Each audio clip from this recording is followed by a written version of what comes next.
오늘 여러분들과 같이 살펴볼 내용은 한의학의 과학, 정신신경면역학을 대상으로 한의학이 어떻게 현대의학의 바탕 위에서 합리적인 이론 구성을 가질 수가 있는지를 살펴보도록 하겠습니다.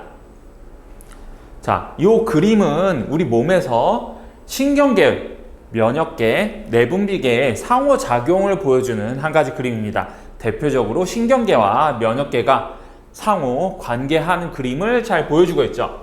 자, 여기서 우리가 스트레스를 받게 되면은 또 우리 몸에 여러 가지 감정들이 변형계라고 하는 여러 가지 뇌 영역들, 시상이라거나 하는 해마라거나 하는 이러한 부분들과 밀접한 관여가 있는 여러 뇌에서의 변화가 나타나고, 이러한 부분들, 뇌에서 감정을 비롯한 스트레스를 처리하는 이러한 부분들은 아래서 볼 수가 있는 여러 면역계 그리고 장내 미생물총과 밀접한 관여를 가지고 있다는 것이 그림으로 잘 드러나고 있습니다. 최근에 잘 알려진 바와 같이 장내 미생물총의 가장 큰 영향은 장벽에서 염증 수준의 조절을 통해 항염증성이냐 아니면은 전염증성, 그냥 일반적으로 염증성에 경향을 띠느냐라고 하는 그러한 특징들입니다. 그래서 흔히 우리 몸에서 이로운 역할을 한다고 받아들여지는 것은 항염증성의 대사물들, 예를 들어서 SCFA라고 하는 그러한 대사물들을 만들어내는 장내 미생물이 상대적으로 우리 몸에 이롭다, 염증 수준을 낮추기 때문에. 그리고 염증 수준을 낮추게 되면은 우리가 흔히 예전에 장누수증후군이라고 했었던, 그러나 최근에는 과학적으로 잘 발전을 해서 그와 같은 이름을 사용하지는 않지만 일반적으로 받아들여지는 장벽의 손상과 그로 인해서 나타나는 우리 몸의 염증 반응의 항진을 감소시킬 수가 있다라는 점들이 드러나고 있습니다.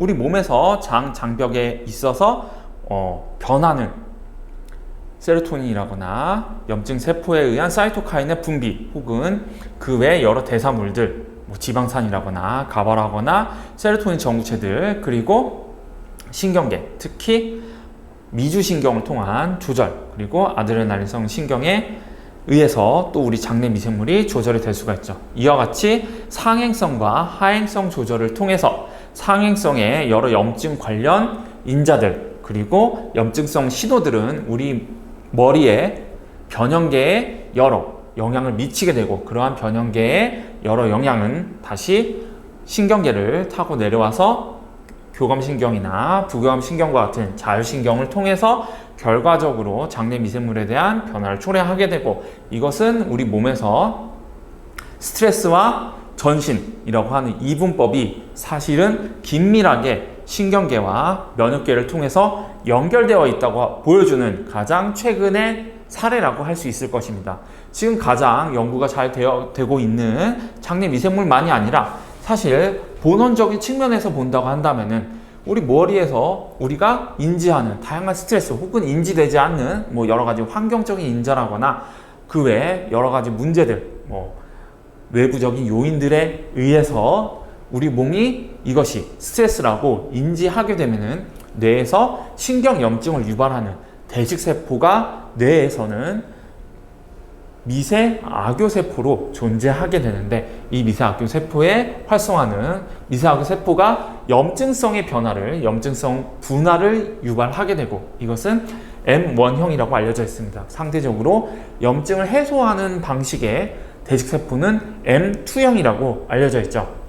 어쨌거나 이 M1형의 미세악교세포가 활성화하게 되면은 여러 가지 염증성 사이토카인을 분비하게 되고, 이것들은 우리 전신적으로 대식세포에서 다양한 면역 반응을 유발하게 됩니다. 여기서 보여지는 바와 같이 교감신경을 통한 그러한 변화들을 통해서도 말이죠. 그 외에도 뇌에서의 염증성의 변화는 그 자체로도 사이토카인의 형성을 유발할 수도 있습니다.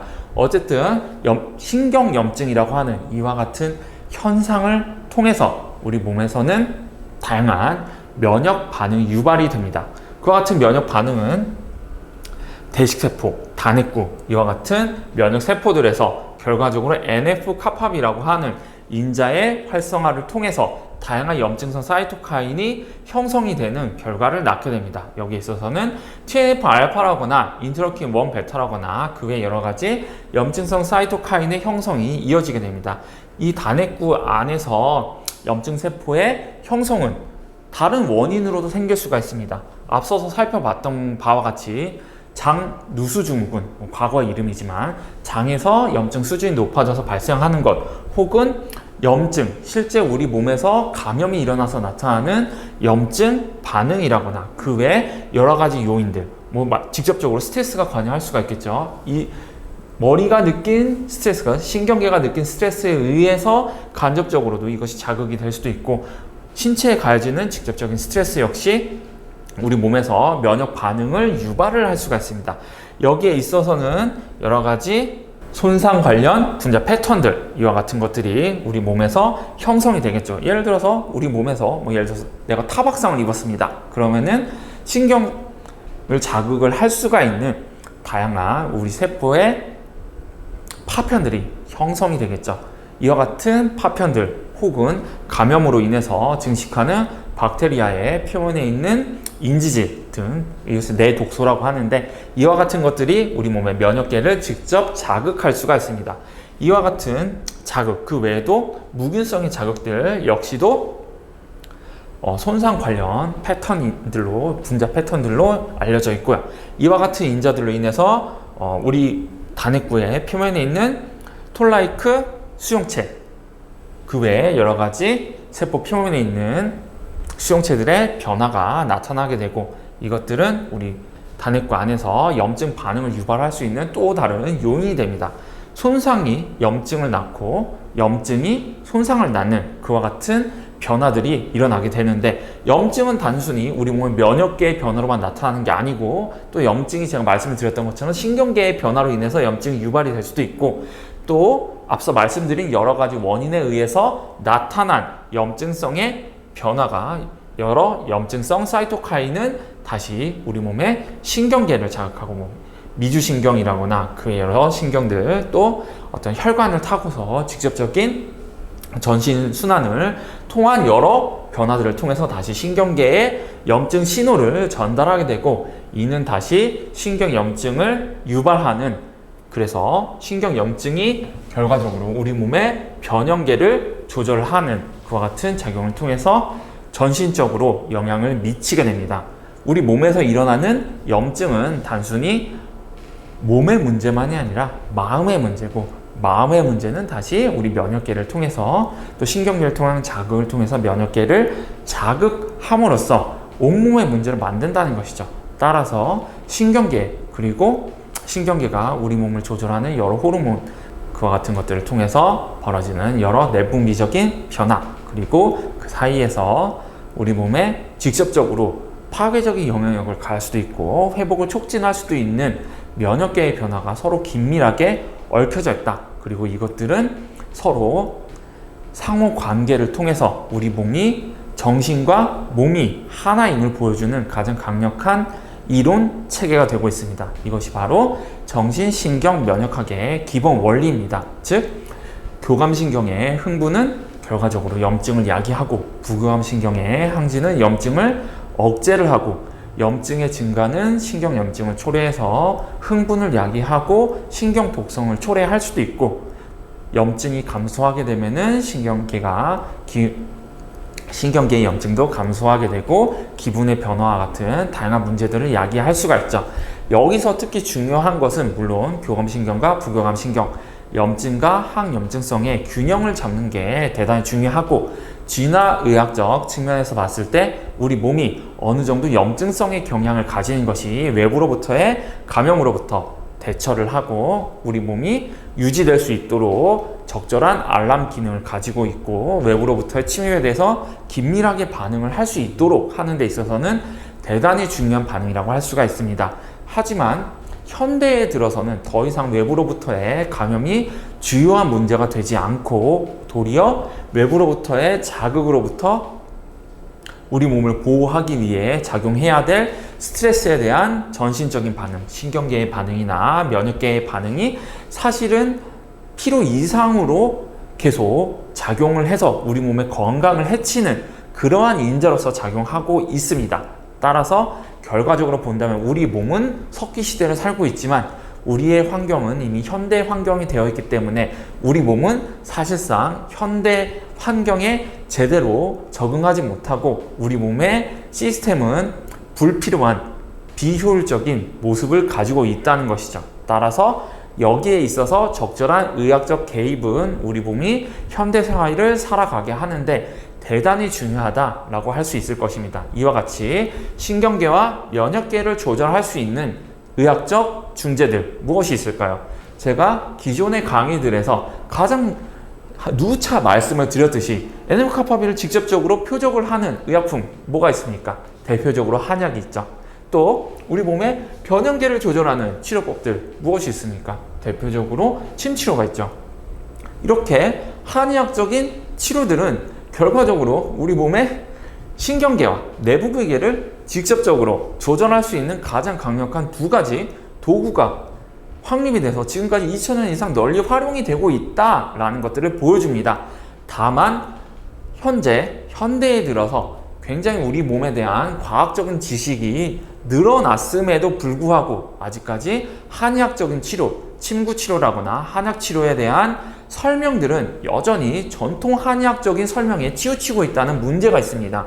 여기에 있어서 신경내분비, 면역학적 관점은 그리고 이를 통해서 알 수 있는 우리 몸의 여러 가지 변화들은 한약의 양리 효과 그리고 침치료가 가지고 있는 신경조절 효과와 더불어서 한의학이 과학 위에 설 수 있는 그러한 합리적인 의학이 될 수 있는 이론적 기틀이 되고 있습니다. 따라서 이 강의에서는 정신, 신경, 내분비, 면역학에 대해서 간단히 소개를 드리고 이것이 어떻게 한의학과 연결이 되어 있는지 그리고 더 나아가서 이와 같은 관점에서 한의학에서 신경정신질환에 대해서 어떻게 접근할 수 있는지를 살펴보는 영상을 준비를 했습니다. 저와 같이 한번 한의학의 현대과학적인 세계를 같이 살펴보도록 하시죠. 앞서서 설명을 드렸던 그림의 연장선상에서 볼 수가 있습니다. 장내 미생물의 조절은 숙주의 면역을 조절할 수가 있고요. 장내 미생물의 조절은 우리 몸의 긍정적인 역할 그리고 부정적인 역할을 신경계의 변화로서 나타낼 수가 있고 또 신경계의 변화는 또 전신의 변화로 나타날 수 있다는 걸 이전 그림에서 보실 수가 있었을 겁니다. 뇌 장축이라는 것은 사실은 앞서서 보셨던 여러 가지 신경계와 내분비계와 면역계의 상호작용의 일부분을 보여준다라고 말씀을 드릴 수가 있겠죠.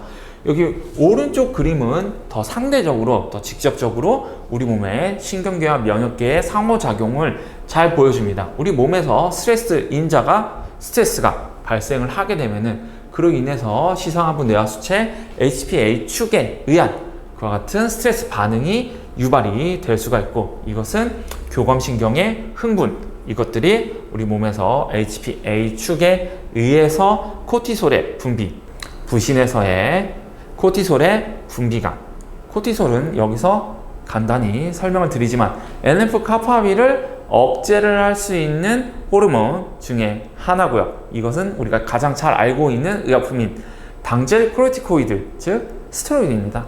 그러니까 염증을 억제하는 물질이 스트레스를 받게 되면은 그로 인한 피드백으로서 작용하는 염증을 억제하는 그와 같은 서로 닫힌 서킷의 구성 요소라고 말씀을 드릴 수가 있겠죠. 자, 코티솔이 분비되게 되면은 근육이나 아니면은 장상피라거나 장내 미생물이라거나 면역계에 대해서 다양한 역할을 하게 됩니다. 이 코티솔이 면역계에 작용하게 되면은 사이토카인의 분비가 감소가 되고 우리 몸에서 신경 전달에 있어서 가장 중요한 호르몬 중에 하나인 트립토판, 세로토닌의 전구체들 그 외 여러 가지 대사체들의 변화를 야기를 할 수가 있고 이것은 장에서 세로토닌이 가장 많이 생성이 된다고 하는 이론적인 측면을 통해서도 잘 알려져 있습니다. 그리고 장내 미생물이 생성하는 단수의 지방산 SCFA에 의해서도 염증 수준이 조절이 될 수가 있고요. 장내 미생물과 면역계의 상호작용에 의해서 우리 몸의 전신적인 면역 수준이 조절이 될 수가 있고, 이와 같은 면역 수준의 조절은 뇌에서 변형계를 비롯한 여러 뇌 영역에서의 신경 활동을 조절을 해서 결과적으로 우리 몸의 기분이나 인지라거나 감정이라거나 행동 전반에 영향을 미칠 수 있게 됩니다. 또 이와 같은 사이클은 반대로 작용을 해서 스트레스를 받게 되면은 면역계의 항진이 유발이 된다거나 장내 미생물의 변화가 초래된다거나 하는 문제들을 야기할 수가 있고, 코티솔에 의해서 결과적으로 혈압이 증가하게 되거나 하는 여러 문제들이 발생을 할 수도 있습니다. 이와 같이 우리 몸에서 신경계와 면역계, 장내 미생물은 서로 긴밀한 작용을 통해서 염증과 항염증성, 스트레스에 대한 반응, 흥분과 억제, 이와 같이 한의학에서 과거부터 말해 오던 염증과 항염증은 소위 말해서 음양 혹은 균형과 같은 측면에 있어서도 대단히 합리적인 이론적 구조를 가지고 있고, 실제 우리 몸의 현상을, 생리적 현상을 설명하는 데 있어서 대단히 설명력이 좋은 이론 체계가 되고 있다라고 말씀을 드릴 수가 있을 겁니다. 그래서 이번 강의에서 제가 말씀을 드릴 수 있는 내용은 스트레스에 의한 대표적인 반응 체계, 시상하부, 뇌하수체, 부신축의 조절이 스트레스에 대한 반응을 조절하고 소화기능이나 면역체계, 에너지 동원 등과 같은 다양한 신체 반응을 조절하는 중요한 신경내분비 체계라는 것을 보여줍니다. 한의학적인 병태와 다양한 처방들의 효과들, 특히 정신질환에 있어서 한약 처방들의 효과를 설명하는데 중요한 위치를 가지고 있다라고 말씀을 드릴 겁니다. 부신에서 분비되는 코티솔이 NF-카파비를 표적으로 하는 가장 강력한 항염증성 물질이라는 것은 그것이 바로 잘 알려져 있는 글루코코르티코이드, 스테로이드라는 점에서 더 이상 말할 필요가 없을 것이고요. 한약의 양리적 표적이 NF-카파비라는 점은 결과적으로 지금까지 얘기를 드렸던 면역계와 신경계와 그 외 내분비계의 조절이 면역계를 통해서 한약이 전신에 작용하는 이유를 설명해 줄 수 있는 강력한 프레임이 될 수 있다는 것을 보여줍니다. 자, 앞서서 이쪽 그림에서 설명을 드렸듯이 HPA축에서 가장 핵심적인 기관은 시상하부로, 시상하부에서 생산된 CRH와 바소프레신은 부신 피질 자극 호르몬 ACTH의 분비를 자극을 하고요. 이에 의해서 뇌하수체에서 분비된 ACTH가 당질 코르티코이드 호르몬을 만드는 부신 피질에 작용하게 되고, 결과적으로 글루코코르티코이드 호르몬이 생성이 되고 우리 몸의 염증 반응을 조절하게 된다라는 점을 알 수가 있습니다. 계속해서 글루코코르티코이드는 음성 피드백을 통해서 시상하부와 뇌하수체에 다시 영향을 미치게 되고, 이 HPA-축은 스트레스에 의해서 닫혀진 네거티브 피드백 시스템에서의 항상성 조절에 있어서 HPA-축과 교감신경 기능의 활성화를 촉발시키는 작용을 하게 되고, 스트레스는 교감신경의 흥분, 교감신경 말단에서 분비되는 카테콜아민과 글루코코르티코이드가 분비하게 돼서 다시 항상성을 되찾도록 조절하는 역할에 중요한 다리가 된다고 할 수가 있습니다. 하지만 이와 같은 항상성이 장기적인 스트레스로 염증 수준이 지속적으로 유지되는 경우 우리 몸의 스트레스에 대한 반응 항상성이 회복이 되지 않을 때 다양한 임상적인 증상들이 서서히 나타나게 됩니다. 이를 흔히 만성 염증에 의한 현상이라고 볼 수가 있고요. 스트레스의 생리학과 스트레스의 병리학은 결국 염증의 변화, 단기적인 염증, 장기적인 염증의 변화, 결국 그것은 뒤에서 더 자세히 보시겠지만 간단히 말해서 실증이냐, 허증이냐, 화냐, 한이냐, 이와 같은 한약적인 전통적인 병리관을 그대로 보여주고 있다라고 해도 과언은 아닙니다. 결국 우리 몸에서 만성적인 스트레스가 가해져서 나타나는 HPAA 축의 이상이 사실은 한의학 병리의 근간을 이루고 있다라는 점 먼저 짚어두고 왜 그런지를 계속해서 살펴보도록 하겠습니다. 만성염증의 얘기를 하기 전에 먼저 염증이 우리 몸에서 실제 다양한 내과적 질환을 유발할 수 있다라는 점에 예시를 하나 먼저 찾아보도록 하죠. 이 예시는 우리 몸에서 특히 지방간과 관여가 되어 있는 간에서의 염증에 대한 다양한 인자들의 예시를 보여주고 있습니다. 먼저 최근에 잘 알려진 바와 같이 장내 미생물의 문제가 여러 의학적 문제를 낳을 수 있다는 게 알려져 있고, 특히 장에서 일어나는 염증은 인접해 있는 주위의 장기, 특히 간에 있어서도 다양한 악영향을 미칠 수 있다는 게 알려져 있습니다. 앞서서 설명을 드렸듯이 장에서 염증 수준이 증가하는 장내 미생물의 변화 요인이 있다고 한다면은 식습관에 있어서 육류를 많이 섭취한다거나 지방을 많이 섭취한다거나 하는 그러한 요인들에 의해서 염증성 인자를 다수 생성하는 장내 미생물이 증가하게 되고, 그와 관련해서 장벽의 손상을 유발해서 추가적인 염증 반응을 유발하는 요인들로 인해서 우리 몸에 특히 간에서 염증과 관련한 내인성 면역 반응이 유발이 되고 염증성 사이토카인이 생성하게 됩니다. 이와 관련해서는 식이인자인 말씀을 드렸던 바와 같이 지방이 많은 그런 음식이나 아니면은 그 외에 여러 미량 원소들과 관여가 되어 있는 그런 인자들의 섭취 변화로 인해서 간에서 다양한 세포적인 변화가 유발이 됩니다.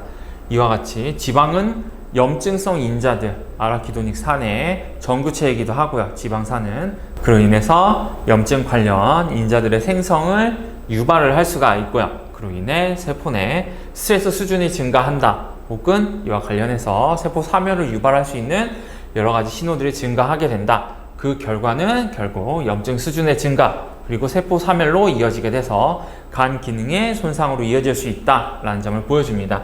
또 식이 요인 외에도 우리 몸에서 지방이 증가하게 되는 것은 지방 그 자체에서 일어나는 여러 염증성의 변화들, 지방산의 축적에 의한 변화, 지방 조직의 비대로 인해서 염증 반응과 지방세포의 괴사, 지방세포들의 비대로 인해서 지방세포군, 지방조직 내부에서도 특히 조직 내에 물리적인 압박이 증가하게 되고, 이는 곧 지방세포들의 괴사를 유발하는 주요 요인이 됩니다.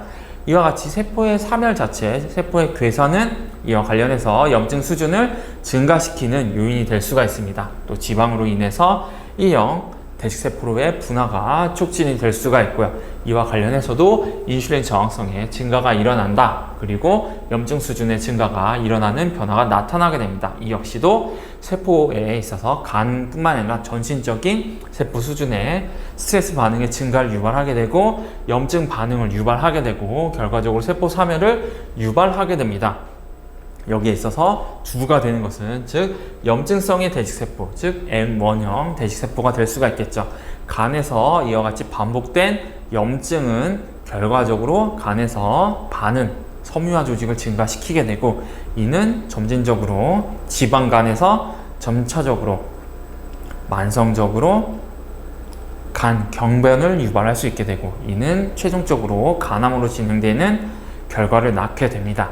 따라서 간에서의 염증을 개선하는 것, 그리고 간에서의 염증을 억제하기 위한 기저 요인의 지방의 감소라거나 장내 미생물의 조절이 굉장히 중요하다고 말씀을 드릴 수가 있겠죠.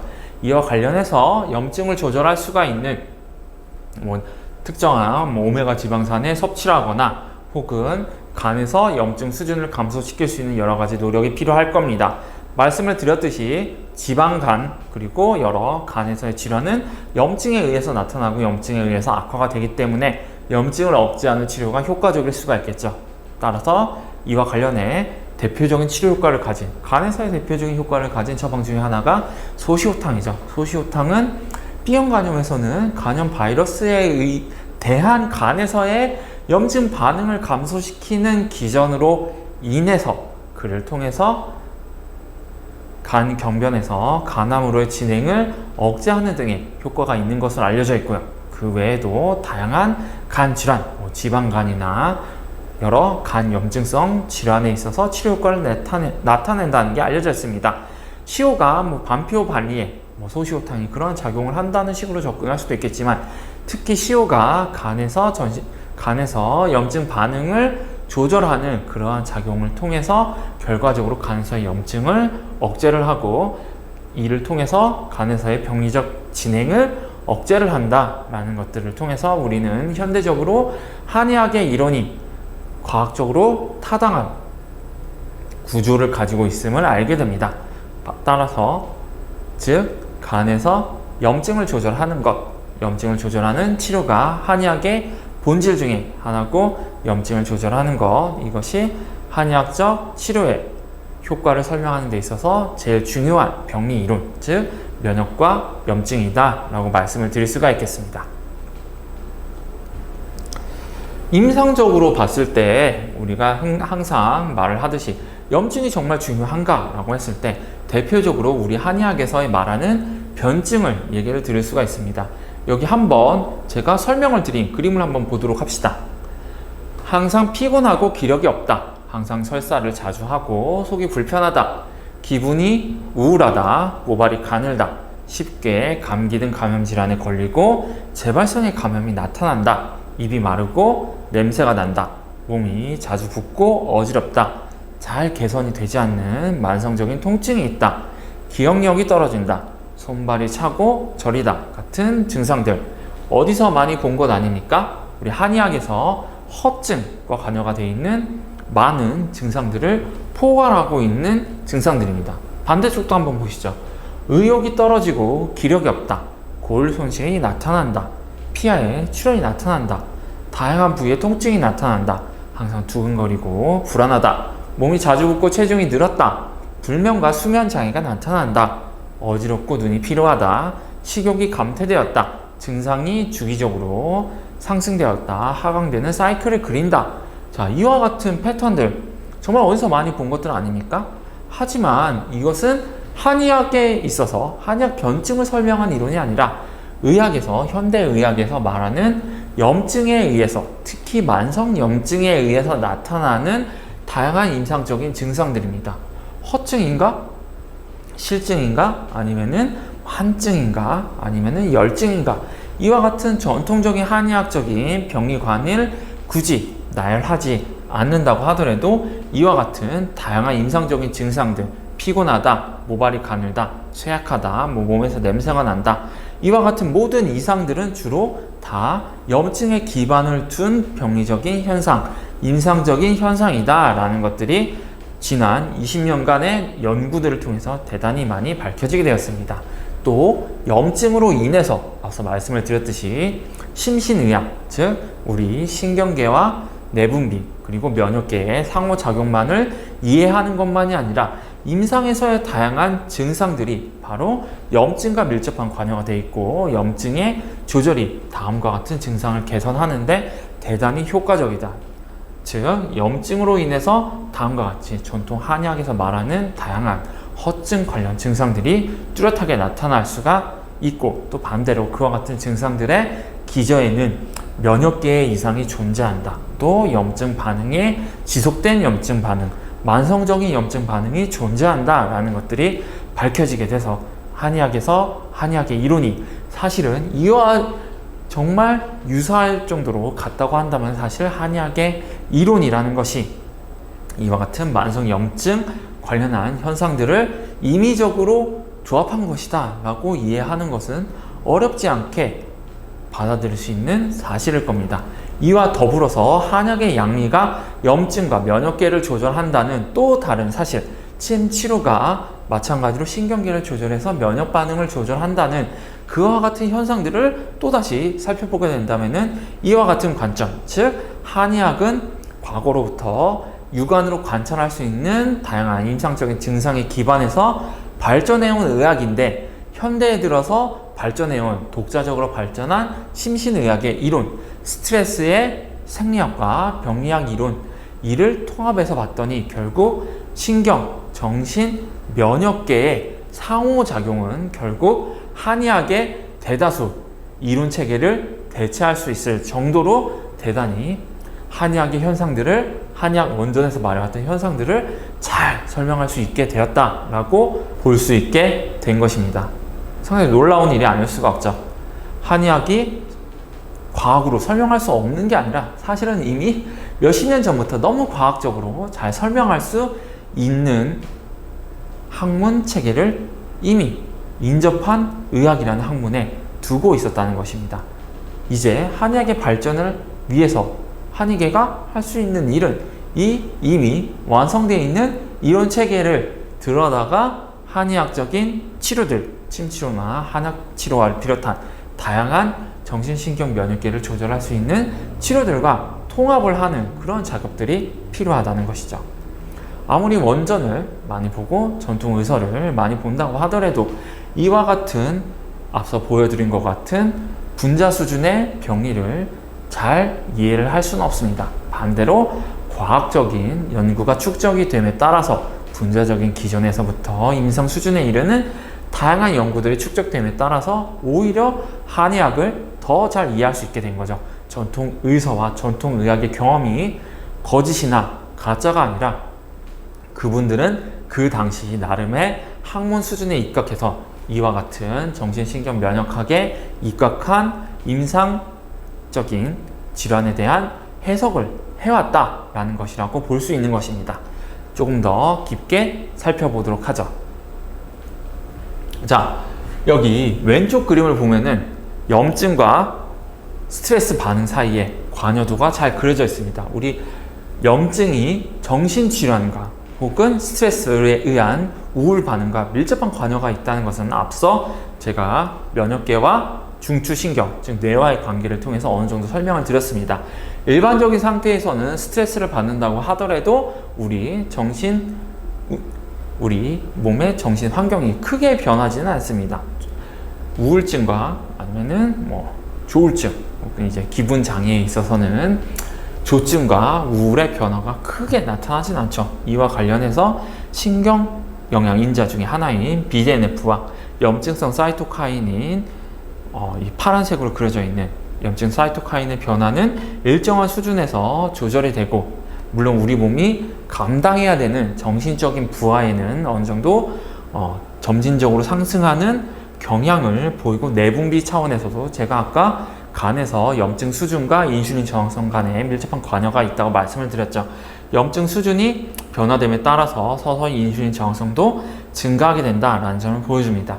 초기에는 우리 몸이 스트레스 반응을 충분히 이겨낼 정도의 어떤 예비적인 능력을 가지고 있기 때문에 몸의 전반적인 부하를 가하는 신항상성 부하라고 하는 그러한 조절을 통해서 스트레스를 어느 정도 이겨냅니다. 하지만 점차 임상적인 증상도, 그리고 우리 몸 전체에 가해지는 부하도 서서히 증가하기 시작해서 기분의 변화가 크게 요동치는 이와 같은 변화가 나타나게 되고, 결과적으로는 기분 장애의 본격적인 현상이 나타나게 된다는 것을 볼 수가 있습니다. 급성기에서 만성기로, 실증에서 허증으로 이어지게 되는 것이죠. 자, 이로 인해서 기분 변화의 만성적인 증상이 나타나게 되고, 인지 기능의 변화가 나타나게 되고, 뇌 연결성을 비롯한 해마의 위축을 비롯한 다양한 중추신경의 변화가 나타난다는 것이 굉장히 잘 알려져 있습니다. 이와 관련해서 기분의 변화가 지속적으로 나타나게 되고, 최종적으로는 우리 몸에서 염증 수준의 증가, 제가 우리 몸의 스트레스 수준이 증가하게 되면은 뇌에서 여러 변화가 나타나게 되고, 이와 같은 변화들은 전신에도 영향을 미쳐서 다양한 염증성의 변화를 유발한다고 말씀을 드렸습니다. 그와 같은 염증성의 변화가 인슐린 저항성에 의해서 다양한 문제들, 오른쪽에도 나와 있지만 이건 변증 얘기지만 염증에 의해서 심혈관 질환이 증가하게 된다거나, 염증에 의해서 인슐린 저항성이 증가하게 됨에 따라서 당뇨 위험이 나타난다거나, 호흡기 염증으로 인해서 만성적인 염증으로 인해서 COPD가 나타나게 된다거나, 스트레스로 인해서 레닌 안지오텐신계의 활성화로 인해서 고혈압이 증가하게 된다거나, 염증성 변화에 의해서 골다공증이 파골세포의 균형이 증가하게 됨에 따라서 골 파괴가 증가하게 되는 골다공증이 나타나게 된다거나, 그 외에 여러 가지 문제들이 나타날 수가 있다라는 점이 드러나 있죠. 이와 같은 부분들은 우리 한의학적인 변증과도 좀 관여가 되어 있는데 이 부분 이따 또 설명을 드리도록 하고요.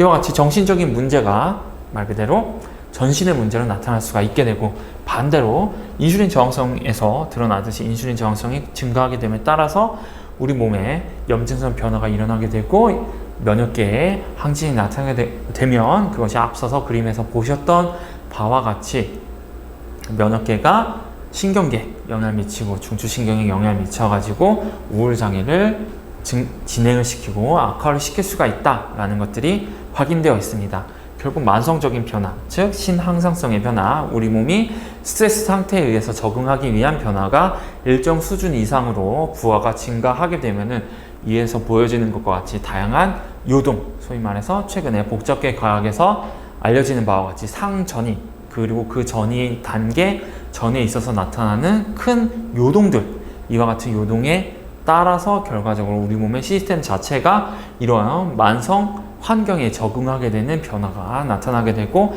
이는 사실 조용한 변화가 아니라 우리 몸에 막대한 부하가 이루어지는 그러한 상태가 유지가 되면서 우리 몸을 만성적으로 소모를 시키게 된다라는 것들을 보여줍니다. 이에 따라서 신경 발생에 관여하는 우울증 상태에서는 BDNF라고 하는 신경 발생을 유도하는 인자들의 생성이 점차적으로 감소하게 되고, 염증 사이토카인, 즉 염증성 물질들은 지속적으로 증가하게 되고, 우리 몸에 막대한 부하들이 증가하게 돼서 우리 한의학에서 말하고 있는 육경 변증이 됐건 허실 변증이 됐건 다양한 변화들이 사실은 이 그림에 대단히 잘 그려져 있다라고 할 수가 있을 것입니다.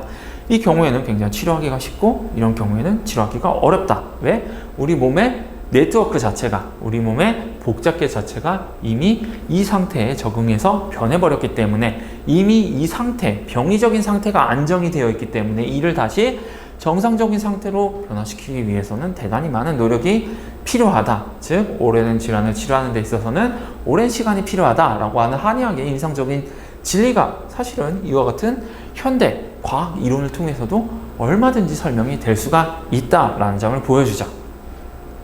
자, 이 점은 변증에 대해서도 좀 간단히 또 알아보면서 설명을 드리도록 하겠습니다. 우리 한의학 관련해서 변증과 관련한 어떤 변화들을 검토한 연구가 있습니다. 특정 질환에서 어떤 변증이 많이 나타나는가를 검토를 한 연구인데, 보시면 아시겠지만 기허, 양허, 음허, 습당, 습열, 어혈, 기체, 이와 같은 질환들을 봤을 때 사실은 거의 웬만한 만성 질환들은 골고루 다 분포가 되어 있다는 것을 확인을 할 수가 있습니다. 특정 변증이 특정 질환을 잘 대표하지는 않는다는 것이죠.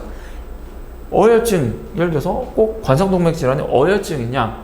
관성동맥 질환이 오래되면은 만성 신부전을 유발하게 수 있는 그런 관성동맥 질환, 그리고 심근경색이 야기가 될 수가 있는데, 만성적으로 진행된 심근경색, 만성 신부전은 사실상 양호증에 속하죠. 이러한 관점에서 본다고 한다면 사실 이러한 변증들은 사실은 큰 의미가 없다. 물론 질병의 염증 상태가 진행이 되는 이와 같은 과정의 일부분, 그리고 특정 질환, 예를 들어서 만성 비형 감염이나 HPV 감염이나 혹은 고유산 혈증이나 위염이나 여드름과 같이 염증 반응이 두드러지는 현상, 습열이라고 하면은 그래도 좀 더 실증에 속한다고 할 수가 있겠죠. 자, 이런 실증 단계에 조금 더 부합하는 두드러지는 염증성의 증상이 있다고 한다면은, 반대로 음허와 양허와 같은 증상은 이와 같이 끝까지 가서 사실상 만성적으로 우리 몸에 신항상성 부하를 많이 받고 있는 상태를 보여준다. 즉 변증이라는 것은 이와 같은 다양한 단계와 이와 같이 특별히 특정한 증상들이 두드러지는, 특정한 병리적 현상들이 도드라지는 현상을 임의로 혼합해서 만들어진 이론적 구조물이다 라고 말씀을 드릴 수가 있는 것이죠. 거기에 맞춰가지고 다양한 치료들이 고안되었고, 임상 현장에서 여전히 그와 같은 이론에 입각한 치료들은 굉장히 유용한 작용을 할 수가 있지만, 반대로 생각을 해봤을 때 더 이상 한의학적인 임상적인 이론의 기저에 한의학적인 음양 오행론 혹은 장부론이 아니라 사실은 현대과학 혹은 제가 말씀을 드리고 있는 정신신경면역학 이론을 대입을 해도 전혀 이론상의 하등의 문제가 생기지 않을 뿐더러 오히려 한의학의 치료들, 한약의 작용 기전, 침구 치료의 작용 기전을 입증하고 설명해주는 더욱더 강력하고 신뢰할 수 있는 도구가, 바로 이론적 도구가 이와 같이 한의학을 그대로 빼닮은, 한의학도 마찬가지로 진실을, 임상적인 진실을 담기 위해 발전해온 이론 체계이고, 현대 과학 역시도 그와 같은 이론 체계, 그와 같이 진실을 밝히기 위해 발전해온 이론 체계이고, 같은 현상에 대해서 같은 설명을 하고 있는 게 이상한 것은 아닙니다. 다만 이제 한의학의 전통 이론들의 개념들과 구조들이 더 이상 현대 사회, 현대 과학과 부합하기에는 너무 먼 길이 있기 때문에 이제는 한의계가 사회적 변화, 학문적 변화, 과학의 변화에 부합하기 위해서라도 이제는 이와 같은 이론 체계를 받아들여야 된다는 것이죠. 이와 같은 이론 체계를 받아들이는 게 굉장히 한의학 전체를 변경시키거나 다 뜯어 고치고 이런 게 아니라, 사실은 그냥 한의학에서의 이러한 이론 구조들은 현대 과학에서 말하는 이러한 만성적인 스트레스와 염증성의 변화들의 일부분만을 설명하고 있었다라고 인정하면 그걸로 그냥 끝날 문제입니다. 그와 그 다음 단계에서는 본격적으로 이와 같은 이론을 중추로 해서 한의학의 전통 이론을 해석하는 주와 객체의 변화 정도만 있으면 된다는 것이죠. 이것은 대단히 많은 노력을 필요한 게 아니라 인식 변화의 한 가지만, 그냥 본체와 주체를 변화시키는 그러한 인식상의 간단한 변화만 있으면 되는 것입니다. 제가 계속해서 이와 같은 유사한 영상을 찍는 것은 이 영상을 보신 한두 분만이라도 한의학에 대한 인식을 바꿔주십사 하는 차원에서 영상을 찍고 있는 것이다 라고 보시면 되실 거예요. 이어서 염증 반응의 또 다른 모습을 살펴보도록 하죠. 임상적인 증상과 염증과 밀접한 관여가 되어 있다 라는 점 얘기가 드렸고, 신경계와 면역계가 상호작용을 한다 라는 점을 잘 설명을 드렸습니다. 이에 있어서 어떠한 요인들이 관여를 할까요? 이 B 그림을 보시면 아주 나무를 통해서 우리 질환과 여러 가지 염증 질환이 왜 발생하는지 좀 나무로 보면 좀 이상하긴 하지만 잘 설명을 해두고 있습니다. 먼저 에이징, 노화는 말 그대로 전신적인 만성 저등급 염증, 낮은 수준의 염증이 조금 더 단계가 높아지는 그러한 모습을 보여줍니다. 우리 흔히 한의학에서 노화는 허증과 관여가 되어 있다고 하는데, 제가 앞서서 만성적인 염증은 허증이다 라고 얘기를 드렸습니다. 허증과 대단히 유사하다 라고 말씀을 드렸죠. 그것을 실제로 보여주는 것이 노화에 의해서 나타나는 우리 몸의 점진적인 염증 수준의 증가다 라고 말씀을 드릴 수가 있겠습니다. 자, 여기에 더해서 생활습관, 그래서 어떤 사람은 더 건강하고 어떤 사람은 덜 건강하겠죠. 물론 그 요인으로 유전적인 요인도 존재할 수도 있고, 하지만 식습관을 비롯해서 생활습관, 운동을 잘 안 한다거나 기름진 음식을 많이 먹는다거나 음주, 흡연, 아니면 사회적인 지위가 낮다, 고립되어 있다 같은 여러 가지 요인들이 또 염증 수준을 증가시키는데 기여를 한다는 것도 알려져 있습니다. 여기에 더해서 스트레스는 물리적인 스트레스가 될 수도 있고 아니면 정신적인 스트레스가 될 수가 있는데, 이 모든 것들이 우리 몸의 염증 수준을 증가시킬 수가 있다라는 걸 보여주죠. 그로 인해서 발생하는 무럭무럭 염증으로 인해서 자라나는 질환, 심혈관계 질환, 대사 질환, 신경퇴행성 질환, 종양 모두 현대에 들어서 만성적으로 인생 후반기에 발생하는 대표적인 질환이 바로 이와 같은 다양한 요인들이지만 결과적으로 염증을 유발하는 요인들에 의해서 발생을 한다라는 것들이 잘 그려져 있습니다. 그것이 어떻게 발생하는가 라고 한다면은, 제가 처음에 신경계와 면역계의 상호작용과 밀접한 관여가 되어 있다라고 설명을 드렸습니다. 우리 뇌에서 미세아교세포, 성상교세포와 같은 염증 관련 신경세포들이 염증성 인자를 생성을 하는 데 관여를 하고, 이는 신경에서의 염증 수준을 증가시키고, 신경에서 증가된 염증 수준은 제가 앞서서 보여드렸듯이 BDNF와 같은 신경 성장 인자의 형성을 감소를 시킴으로써 결과적으로 우울이나 불안, 그로 비롯한 다양한 문제들을 야기를 한다라고 설명을 드렸습니다. 이러한 현상들이 특히 급성이 아니라 만성적인 신경염증 상태에서 더 문제가 된다라고 얘기를 드렸죠.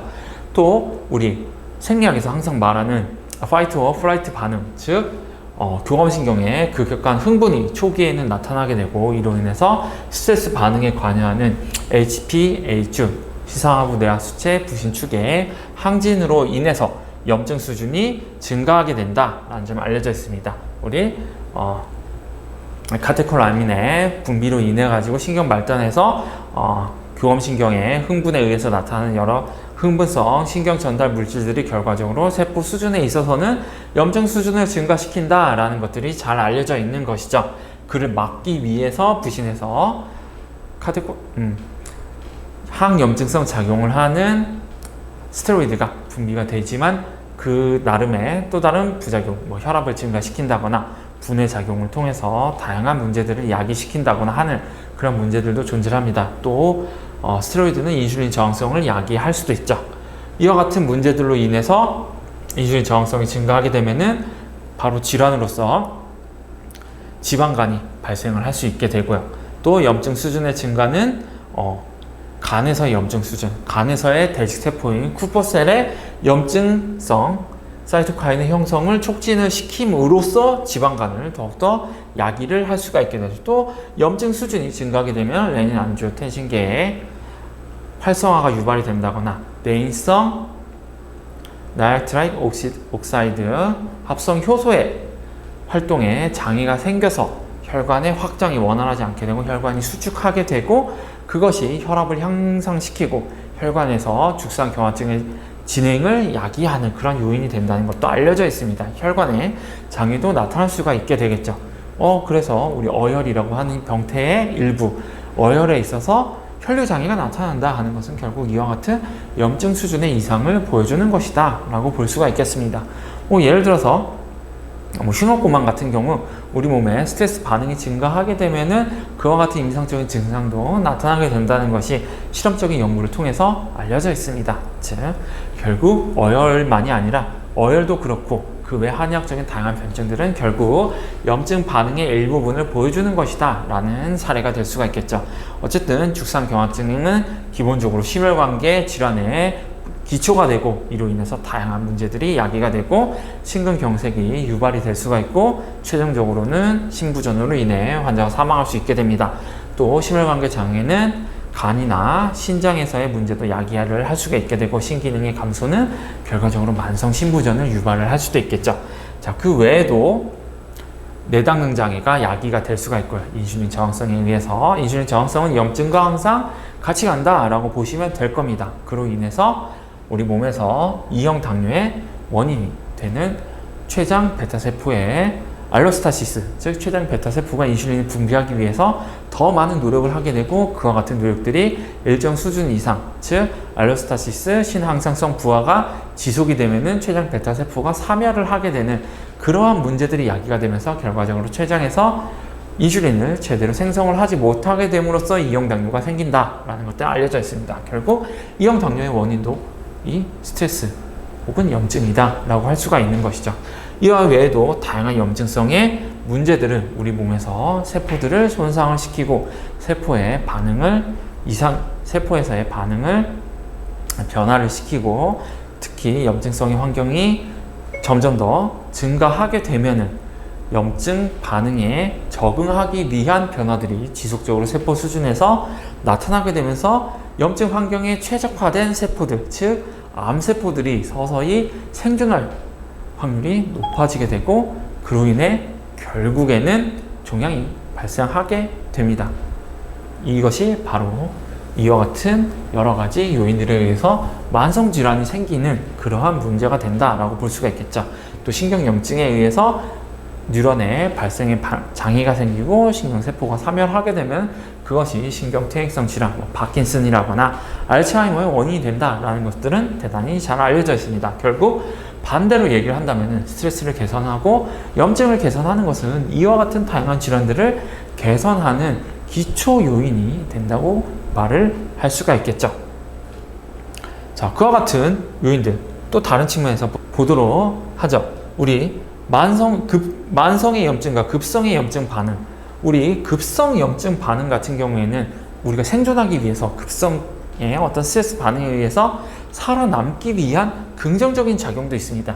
인슐린 저항성 같은 경우에는 우리 면역계가 가급적이면 에너지를 많이 사용할 수 있게 다른 세포들이 절약합시다 라고 하는 그러한 생리적 반응 중에 하나고, 뭐 혈관이 수축한다거나 하는 것도 출혈을 예방을 하거나 우리 몸의 에너지를 잘 활용하기 위한 여러 가지 변화들이 된다 라고 할 수가 있을 겁니다. 하지만 이러한 변화들이 단기적으로는 이득을 가져올 수 있지만 뭐 감염에 대처한다거나 외부로부터 침입에 대해서 대처하는 데는 도움이 될 수가 있겠죠. 하지만 그러한 변화들이 지속적으로 나타나게 되면 우리 몸의 에너지를 많이 소비하게 되고 이와 같은 병리적 현상들이 생리적인 상태로 바뀌어버리는 그러한 전환들이 일어나게 되고, 이는 우리 몸에 지속적인 부담이 되고, 이는 만성적인 질환의 기초 요인으로서 염증 수준의 증가로 나타나게 된다라는 것들이 잘 알려져 있습니다. 즉, 급성 염증은 필요하지만 만성적인 염증은 우리 몸에 큰 도움이 되지 않는 것이죠.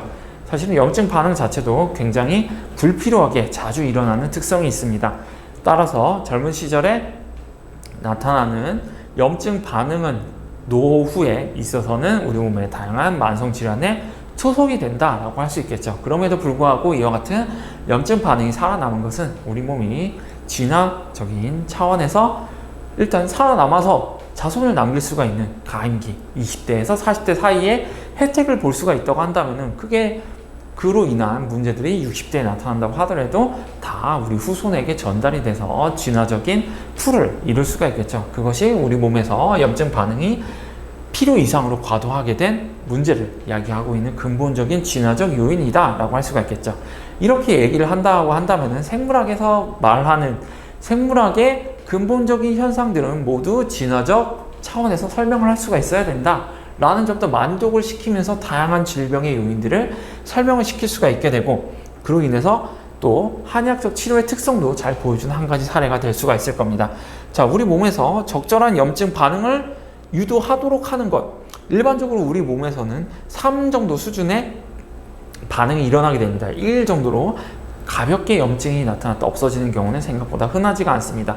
감기에 걸렸을 때도 최적의 수준을 일어나면 좋지만 우리가 일주일 동안 앓을 정도로 염증 반응이 상당히 높이 일어나게 되죠. 우리 몸을 보호하는 것, 물론 초기적으로 일시적으로는 보호 효과가 더 크지만 만성적으로는 장애를 낳을 수가 있는 그런 염증 반응의 특성을 고려했을 때 이런 부분들을 3번을 1번으로 낮추게 된다면은 우리 몸이 생리적으로 염증 반응에 대한 부작용을 최소화하면서도 외부로부터의 스트레스 요인에 적응할 수 있도록 도와주는 치료가 될 수가 있겠죠. 그와 같은 치료, 항염증성 작용을 가진 한약 치료, 한약이 항염증 작용을 통해서 염증 반응의 수준을 감소를 시킴으로써 최적의 면역 반응을 유도해서 치료 효과를 나타낸다. 이 얼마나 좋은 반응일까요? 실제 한약, 감기약, 한방 감기약의 양리 기전은 대부분 호흡기 감염 질환에 있어서는 염증 수준을 낮추는 데 기여합니다. 물론 마황이 들어가 있는 처방 같은 경우에는 에페드린에 의해서 기관지 확장이라거나 점막 수축과 같은 작용도 있겠지만, 그로 인해서 또 교감신경 항진에 의한 염증 수준의 증가도 있을 수가 있겠지만, 그 외에 다른 성분들에 의한 작약을 비롯한 여러 가지 본초들에 의해서 염증 수준의 증가가 억제가 되고, 그러한 특성들로 인해서 우리 방제가 전반적으로는 양리적 효과를 여러 각각의 본초가 가지고 있는 특이적인 양리 효과와 함께 그 배경에 있는 염증 수준의 억제를 통해서 치료 효과를 나타낸다 라고 볼 수가 있을 겁니다. 그리고 또 한약을 복용했을 때 본래는 감기가 한 7일 정도 가야 되는데 여러 임상시험을 본다고 한다면은 7일 정도 가야 되는 감기가 한 4, 5일 정도로 기간이 단축된다 라고 보고하고 있는 한약 임상시험들이 상당히 있습니다. 그는 한약의 작용이 염증을 억제하는 NSAID와 유사한 염증 억제 작용만이 아니라 염증을 실질적으로 염증이 2 정도 단계, 5 정도 단계에 있어서 해소가 되어야 되지만 그를 당겨서 2 수준으로 이렇게 앞당겨서 해소를 시키는 긍정적인 효과가 있다라는 점도 보여줍니다. 반면에 염증이 제대로 해소가 되지 않는 경우 4로 가게 되면서 결과적으로 우리 몸에 염증에 의한 파괴적인 악영향을 끼칠 수 있게 되죠. 완전 해소되지 않는 대표적인 염증성 질환으로는 자가면역 질환, 류마티스 관절염이나 쇼그렌 증후군 같은 질환이 있을 수가 있겠습니다. 이와 같은 질환들은 여러 요인에 의해서 우리 몸에 네트워크들이 염증이 항상 나타나게 되는 그러한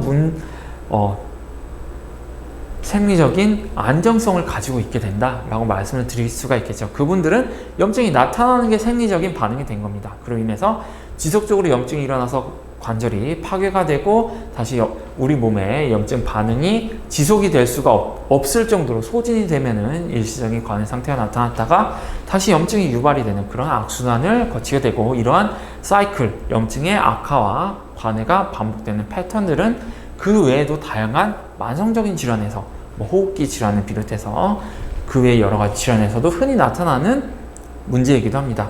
그로 인해서 각각 또 다시 세부적인 패턴에 있어서는 급성과 만성의 염증 반응, 허와 실이 반복이 된다라는 점을 어렵지 않게 이해를 할 수 있게 되죠. 그는 왜 한약의 이론 체계가 음양이론이나 오행체계를 받아들여서 설명을 하는 것이 상당히 타당하게 보이는지를 설명을 해줍니다. 우리 육안으로 혹은 임상적으로 우리 머리가 여러 가지 자연현상을 관찰할 때는 그와 같은 시각을 가지고 서로 상반되는 현상들을 서로 그룹을 지어서 이해를 하도록 하는 그런 패턴들이 우리 머릿속에 있는데, 그것이 실제 질환에서는 너무 극명하게 허증과 실증, 뚜렷하게 발현되는 증상, 그 이후에 점차적으로 나타나는 소진 현상, 그리고 다시 나타나는 염증, 그 다음에 소진, 그리고 정상으로의 균형, 이와 같은 것들이 음양 혹은 전통적인 도가 철학과 너무 잘 맞아 떨어지는 측면이 있기 때문에 그를 반영하는 이론 체계가 나름의 음양 이론을 활용을 해서 실제 자신들을 과거의 의사들이 봤던 여러 가지 현상들을 그 이론 체계를, 전통 한약 이론 체계를 통해서 설명을 했다라고 하는 것은 어렵지 않을 겁니다. 하지만 우리에게는 이제 현대 과학이 있기 때문에 굳이 그러한 전통적인 이론만에 국한을 해서 한의학적 치료 그리고 임상을 할 필요는 없다라고 말씀을 또 드릴 수가 있겠죠. 이 그림 역시도 만성 염증의 병리를 보여주고 있죠. 혈관에서 염증성 손상이 일어나게 되면은 지질 매개체들이 생성이 되면은 급성 염증 반응이 일어나게 되고 프로스타글란딘이 형성이 되고, 이로 인해서 결과적으로 염증이 해소되는 방향으로 생리적인 염증 수준의 증가와 염증 반응이 나타나고 최종적으로 염증이 해소가 돼서 생리적으로 건강이 유지가 되는 그러한 일시적인 실증에서 염증이 해소로 이어지는 그런 긍정적인 변화가 있을 수가 있겠지만, 그렇지가 않고 급성 염증이 점차 만성적인 염증으로 이행이 되고 섬유화와 같은 만성적인 염증이 후유증이 남게 되는 그와 같은 문제들이 생기는 것, 이것이 바로 만성적인 염증의 문제 중에 하나다라고 말씀을 드릴 수가 있겠습니다. 이것은 또 다른 각도에서 한번 보도록 하죠. 급성 염증에서 염증의 해소와 같은 단계를 보도록 하면은 이 자체가 하나의 큰 실증에서의 염증 반응의 현상이라고 볼 수가 있을 겁니다. 염증 반응의 초기에서 짧은 단계, 분 단위, 그리고 시간 단위, 그리고 일 단위에서의 변화를 본다고 한다면은 초기에 급격한 염증 반응의 증가, 프로스타글란딘과 류코트리엔의 생성 단계에서 점차 염증을 해소하는 리폭신이나 리졸빈과 같은 인자들의 생성, 그리고 임상적인 증상으로 있어서는 부종이나 아니면은 단해코들의 침윤, 그리고 염증 반응의 진행, 세포 수준, 그리고 분자 수준에서의 염증의 급성 염증에서 만성 염증으로 이어지는 과정의 일부를 잘라서 이렇게 보여주고 있다라고 할 수가 있겠습니다. 이 급성 염증 반응은 일반적으로 정상인에서는 충분히 급성 염증 반응이 나타났다가 해소가 되는 그런 현상들을 보여주지만, 사실은 해소가 되지 않고 문제가 돼서 지속적으로 염증 반응을 유발하는 그와 같은 문제가 우리 만성질환의 기초, 초석이 된다라고 말씀을 드릴 수가 있을 겁니다. 대다수 경우에는 염증 반응이 일어났다가 해소가 돼서 사라지지만, 이것이 해소가 되지 않고 앞서서 봤던 바와 같이 만성적인 염증을 유발하게 되면 문제가 된다는 것이죠. 또 그나마도 염증 수준이 이렇게 올라가지가 않고 사실은 현대 사회에서는 감염이나 염증이 큰 문제가 되지가 않기 때문에 이 정도로 낮추게 되고 염증 단계의 진행도 감소를 시키는 것, 이것이 대단히 합리적인 의학적 치료가 될 수가 있겠죠. 그와 같은 치료가 바로 한약과 침구 치료를 통한 효과를 보여주는 것이다 라고 할 수가 있겠습니다. 앞서서 봤던 바와 같이 급성의 염증 반응과 만성의 염증 반응의 주기적인 변화를 이 오른쪽 그림에서 다시 볼 수가 있습니다. 초기에서 급격한 염증 수준의 증가는 결국 생존 기간을 감소시키는 그런 문제들을 야기할 수가 있습니다. 염증 수준이 폭발적으로 증가를 하게 되는 것이죠. 또 가운데 그림에서는 염증 수준의 사이클적인 변화, 일반적인 염증 수준의 변화, 염증 반응이 나타났다가 염증 반응이 소실이 되는, 그러나 과도한 염증 반응, 과도한 감염 반응은 세포가 생존이 아니라 사멸로 이어지는 문제를 야기하게 되고, 감염에서 회복이 되는 일정한 시간이 되었다고 하더라도 면역 반응이, 면역계 기능이 제대로 회복되지 않아 사망하게 되는 그와 같은 그림을 보여줍니다. 또 C 같은 경우에는 염증과 우리 항염증 작용, 이 교차적으로 나타나고, 감염에 대해서도 우리 몸이 잘 대처를 하다가 소진되었다가 잘 대처를 하다가 소진되는 그 과정을 통해서 결과적으로 회복이 되는 그림을 잘 보여주고 있습니다. 자, 이것이 바로 우리가 상환론, 한의학의 가장 기초적인 병리 이론인 염증, 면역 이론을 가장 잘 보여주는 사례가 될 수가 있을 겁니다. 이것을 허실이나 아니면 육경 변증을 통해서도 충분히 설명을 드릴 수가 있고, 우리 소음병과 같이 면역 반응의 완전한 감퇴에 의해서 환자가 감염에 제대로 대처할 수 없게 되고 최종적으로 회복을 할 수 없게 되는, 사망에 이르게 되는 과정, 그리고 거기에 있어서 사이클을 그리는 면역계의 활성을 잘 보여주고 있습니다. 우리 한의학에서 말하는 여러 가지 음양이나 아니면은 허실이라고 하는 것은 염증 수준의 증가와 감소를 잘 보여주는 것이죠.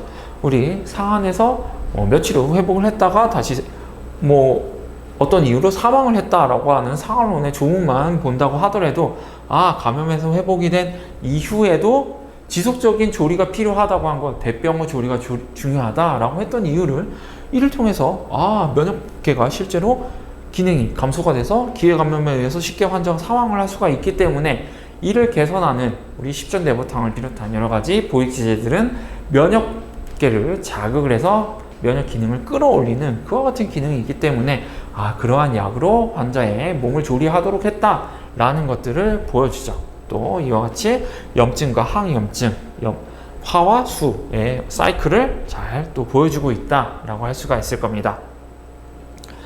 일반적으로는 이와 같이 정상적인 사이클을 그리면서 염증 반응의 회복을 볼 수가 있겠지만, 그 외에 염증 반응의 회복, 면역 반응의 회복이 제대로 되지 않아서 사망이 되는 경우가 사실은 한의학의 여러 원전들에서 기술하고 있는 면역 반응과 임상적인 증상, 감염에 의해서 나타날 수가 있는 여러 문제들을 잘 그리고 있다라고 볼 수가 있겠습니다. 이와 같은 염증 수준의 증가와 감소는 요 왼쪽 그림을 통해서도 사실 잘 볼 수가 있습니다.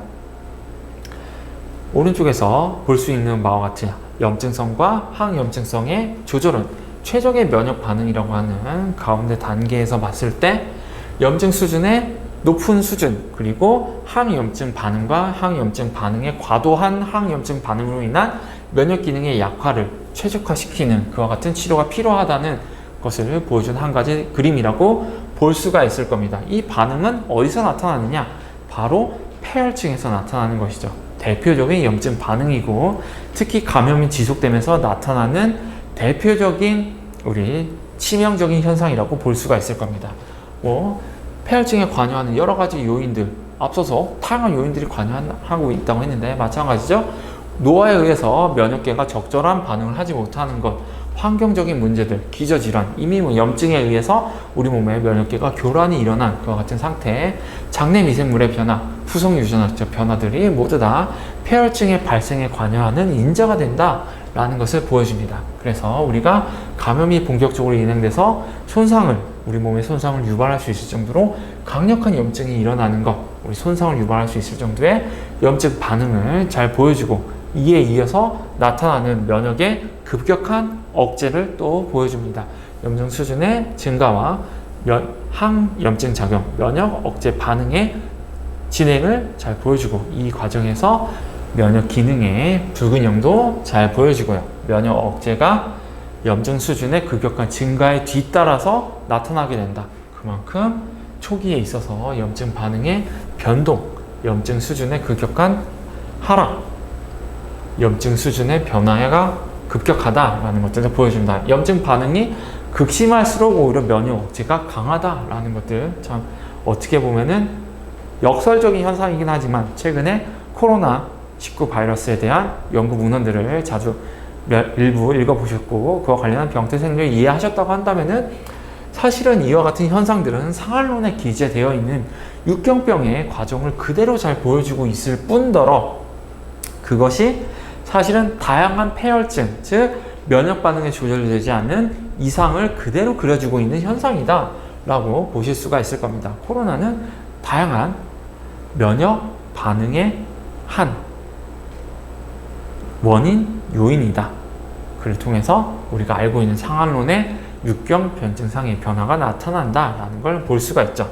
자, 이와 관련해서 염증 수준의 급격한 증가, 면역 억제가 서로 나타날 수가 있다라는 것도 같이 한번 살펴보도록 합시다. 염증 수준의 급격한 증가가 나타나게 되고 뒤따라서 급격한 면역 억제가 나타나게 됩니다. 이 염증 수준의 폭발과 염증의 억제는 각각 본다고 한다면은 염증 수준의 증가에서 염증성 사이토카인의 증가, 데미지 관련 분자 패턴의 증가, 그리고 면역 세포들의 활성화, 그리고 세포 손상, 네토시스라고 하는 세포들의 군집이 이루는 그로 인해서 면역 반응을 조절하는 현상들이 나타날 수가 있고요. 식세포 작용도 나타날 수가 있고 응고장애, 보채 활성화를 유발할 수 있는 그런 현상들도 나타날 수가 있습니다. 혈관 내피에 활성화가 나타나게 되고 장의 장벽이나 혈관 장벽에 이상이 나타날 수가 있게 되고 미소혈관에서 혈전증이 나타날 수가 있게 되죠. 사실은 어혈이라고 하면은 이와 같은 응고장애 그리고 미소혈관의 폐색과 같은 장애를 유발할 겁니다. 그걸 직접적으로 얘기를 할 겁니다. 그것이 어반을 형성한다고 말씀을 드릴 수가 있겠죠. 즉 어혈이라고 하는 것은 급격한 염증 반응 혹은 만성적인 염증 반응에 의해서 나타나는 특정한 몇 가지 현상들을 일컬어 얘기하는 것이다 라고 어렵지 않게 이해를 할 수가 있을 겁니다. 또 반대로 면역 억제 현상도 급격히 또 나타나게 되죠. 예를 들어서 반표 발리, 굉장히 미묘한 염증 반응의 변화를 설명한다 라고 볼 수도 있을 겁니다. 항염증 사이토카인이 급격하게 분포하게 되고 B셀과 T세포에 에이파토시스가 초래돼서 염증 반응의 감소 그리고 면역 억제가 뚜렷하게 나타나게 됩니다. 염증이 엄청나게 증가하기 때문에 우리 몸은 그 반작용으로 염증을 억제하려고 하는 것이죠. 하지만 그것이 또 염증 반응의 억제가 급격한 염증 증가만큼이나 빠르고 급격하게 일어나기 때문에 감염에 대해서 더욱더 취약하게 되는 요인이 될 수가 있다라고 볼 수가 있겠죠. 또 T세포의 고갈이 일어나게 되고 PD-1, PD-L1 축의 업레귤레이션이 나타날 수 있게 되고 또 호중구에 의한 항생 작용이 감소하게 되고 면역 반응의 리프로그래밍이 나타나게 되고 면역 관용을 유발할 수 있는 T 레귤레이션 세포의 확장이 나타나게 된다라는 변화들이 나타나게 됩니다. 이와 같은 반응이 급격한 염증 반응이 뒤이어 나타나게 되고 이 반응은 염증에 의한 우리 몸의 파괴 그리고 외부 감염 인자에 대한 공격을 효율을 감소시키는 면역 억제 현상이 동시에 나타나게 되는 그러한 면역의 불균형이 나타나게 된다라는 것이죠. 이것이 바로 폐혈증이 가지고 있는 이중적인 측면인데 꼭 폐혈증만이 아니라 염증 반응이 급격하게 나타나는 대표적인 사례이기 때문에 폐혈증을 들긴 했지만 이와 같은 어떤 급성의 염증 반응, 만성적인 염증 반응을 동반하는 그런 질환이라고 한다면 한약이 급격한 염증 수준의 증가를 억제를 하고 면역의 억제를 또 감소를 시켜서 최적의 면역 반응이 일어날 수 있도록 하는 그러한 치료법이 한약이다 라고 한다면은 한약이 실제 합리적인 치료 효과를 가지고 있다는 것은 어렵지 않게 이해를 할 수가 있을 겁니다. 이러한 치료들이 효과가 있을 것이라고 추정할 수 있는 근거들에는 물론 과학적인 무작위 대조 임상시험의 결과들도 존재하지만 한약이 가지고 있는 여러 가지 양리 성분들 그리고 한약 처방에 대한 기초 연구들도 존재를 하고, 그리고 그와 같은 현상들을 정확하게 기술한 원전에서의 기록들, 그리고 그 원전들에 기록된 처방들이 이와 같은 상태들에 있어서도 효과적이었다라고 하는 임상적인 기록들, 그리고 그와 같은 임상적인 기록들을 뒷받침해주는 기초와 임상적인 현대적인 연구들이 한데에 어우러져서 한의학이 합리적인 의학이다 라는 점을 잘 보여주고 있다. 대표적으로 우리 대병호 조리를 항상 얘기를 하는데, 이미 면역계에 이성이 나타났기 때문에 쉽게 2차 히트가 나타나게 되고 환자가 쉽게 사망에 이르게 되는 그런 문제들이 생겨날 수가 있게 됩니다. 우리 고대 의학 서적이나 아니면은 중세 중국 역사서 등 보면은 큰 병을 앓았다가 며칠 몇 달 후에 갑자기 졸도해서 죽었다라고 하는 것들이 사실은 이미 이와 같은 현상들, 레이트 데스, 그러니까 면역계 기능이 억제된 상태가 만성적으로 지속이 되고 있는 상태에서 우연한 감염에 의해서 쉽게 다시 또 전신적인 감염으로 진행을 하고 폐혈증이 진행해서 사망하게 된 그런 현상들을 사실은 잘 보여주고 있는 것이다 라고 할 수가 있겠죠. 이 역시도 면역 반응이 사실은 폭발적으로 일어난 폐혈증에 대한 설명이긴 하지만, 이와 같은 사례들을 통해서도 한약에 가지고 있는 염증과 면역계와의 깊은 관련성, 그리고 염증 반응의 중요성, 염증 조절의 중요성을 잘 보여주는 한 가지 사례가 된다라고 말씀을 드릴 수가 있겠습니다. 자, 이어서 급성 반응이 급격한 경우에 앞서 보신 바와 같이 폐혈증이라고 하는 면역 반응이 굉장히 빠르고 급격하게 일어나서 우리 몸에 문제를 야기하는 상태가 있다고 한다면은, 조금 더 만성적인 질환과 관여가 되어 있는 것은 이 신항상성 부하, 앞서서 잠깐 언급을 드렸었죠. 그와 같은 신항상성 부하와 같이 지속이 되는 만성적인 염증 수준의 증가, 소위 허증이라고 하는 문제들을 조금 더 깊게 보도록 하겠습니다. 앞서 폐혈증은 실증이 극단적으로 가게 되면 나타나는 현상이다 라고 볼 수가 있겠죠. 그렇다면 허증이 극단적으로 가는 상태는 무엇일까요? 자, 우리 먼저 신항상성 부하에 대해서는 다음과 같은 프레임을 통해서 볼 수가 있을 겁니다. 제가 계속해서 보여주듯이 급성의 스트레스 반응이 됐건 감염이 됐건 염증 수준이 증가를 했다가 회복이 되는 염증 반응과 항염증 작용, M1 세포, M2 단식 세포, 이와 실, 허, 이와 같은 모든 현상들이 기본적으로는 다 이와 같은 정상적으로 회복이 되는 패턴들이 있다라고 하는데, 이와 같은 현상들에 대해서 우리 몸이 정상적인 상태다라고 한다면 반복된 작용에 반복된 감염이라거나 반복된 스트레스에 대해서 사실은 그때마다 제각각 반응했다가 정상으로 돌아왔다가 반응했다가 정상으로 돌아왔다가 한다면 좋겠지만, 우리 몸은 점차적으로 적응 반응에 의해서 동일한 자극이 지속적으로 가해지게 되면은 그와 같은 반응에 대해서 감염이나 혹은 스트레스에 대해서 반응이 감소하게 되는 현상이 나타나게 됩니다. 또 이와 관련해서 염증이 또 해소가 되어야 되지만 그와 같은 해소가 제대로 이루어지지 않게 되고 염증이 지속이 되는 그와 같은 현상이 일어날 수도 있게 되고, 반응을 하지 않으니까 염증 반응이 일어나지 않게 되는 그와 같은 현상들도 나타날 수가 있게 됩니다. 이와 같은 과정들은 모두 우리 몸에서 지속적으로 스트레스 반응이나 염증 반응이 염증을 유발할 수 있는 감염이 일어나게 되니까 우리 몸이 지속적으로 우리 몸을 부하를 가해서 이와 같은 현상에 적응하도록 우리 몸의 변화가 일어나게 되고, 그러한 적응의 결과가 지속된 염증이나 감소된 염증 반응이다 라고 알 수 있게 되는 것이죠. 이와 같은 과정에서 흔히 나타나게 되는 것이 인슐린 저항성의 지속적인 증가라거나 하는 염증성의 변화입니다. 그리고 이와 같은 현상들은 우리 몸의 에너지를 최소한으로 소비하기 위해서, 그리고 지속적으로 주어지는 스트레스에 대해서 가장 잘 적응하기 위한 방법이기도 하지만, 사실은 지속적으로 가해지는 스트레스 자체가 유해한 게 아니라 상당히 유해한 작용인데도 불구하고 거기에 적응하기 위한 여러 가지 변화들이기 때문에 필연적으로 다양한 문제들을 수반을 할 수 있게 됩니다. 그리고 이러한 변화들은 비단 세포 수준에서만, 물론 면역계에 대해서만 적용이 되는 것이 아니라 신경계에도 직접적으로 작용을 하게 되고, HPA 축의 변화라거나 혹은 면역계의 변화, 그리고 신경염증, 신경 영양 물질의 변화와 같은 요인들을 통해서 반복된 스트레스가 결국 정신질환을 유발을 하게 되는 그러한 설명에도 얼마든지 적용을 시킬 수가 있는 프레임이 된다라고 말씀을 드릴 수가 있을 겁니다. 따라서 염증이 앞서서 정상적인 반응에서는 이렇게 해소가 되어야 되는데 그것이 해소가 되지 않고 지속적으로 염증 반응이 지속이 되거나 부적절한 염증 반응이 나타나게 되면서 만성적인 염증으로 진행이 되더라. 뭐 염증 반응이 제대로 일어나지 않는 것은 이미 거의 최대한 뭐 소위 말해서 양허증이라고 할 수 있는 그런 상태까지 진행이 되었다라는 것을 보여주죠. 어쨌든 만성적인 염증 반응이 쭉 진행이 되게 됩니다.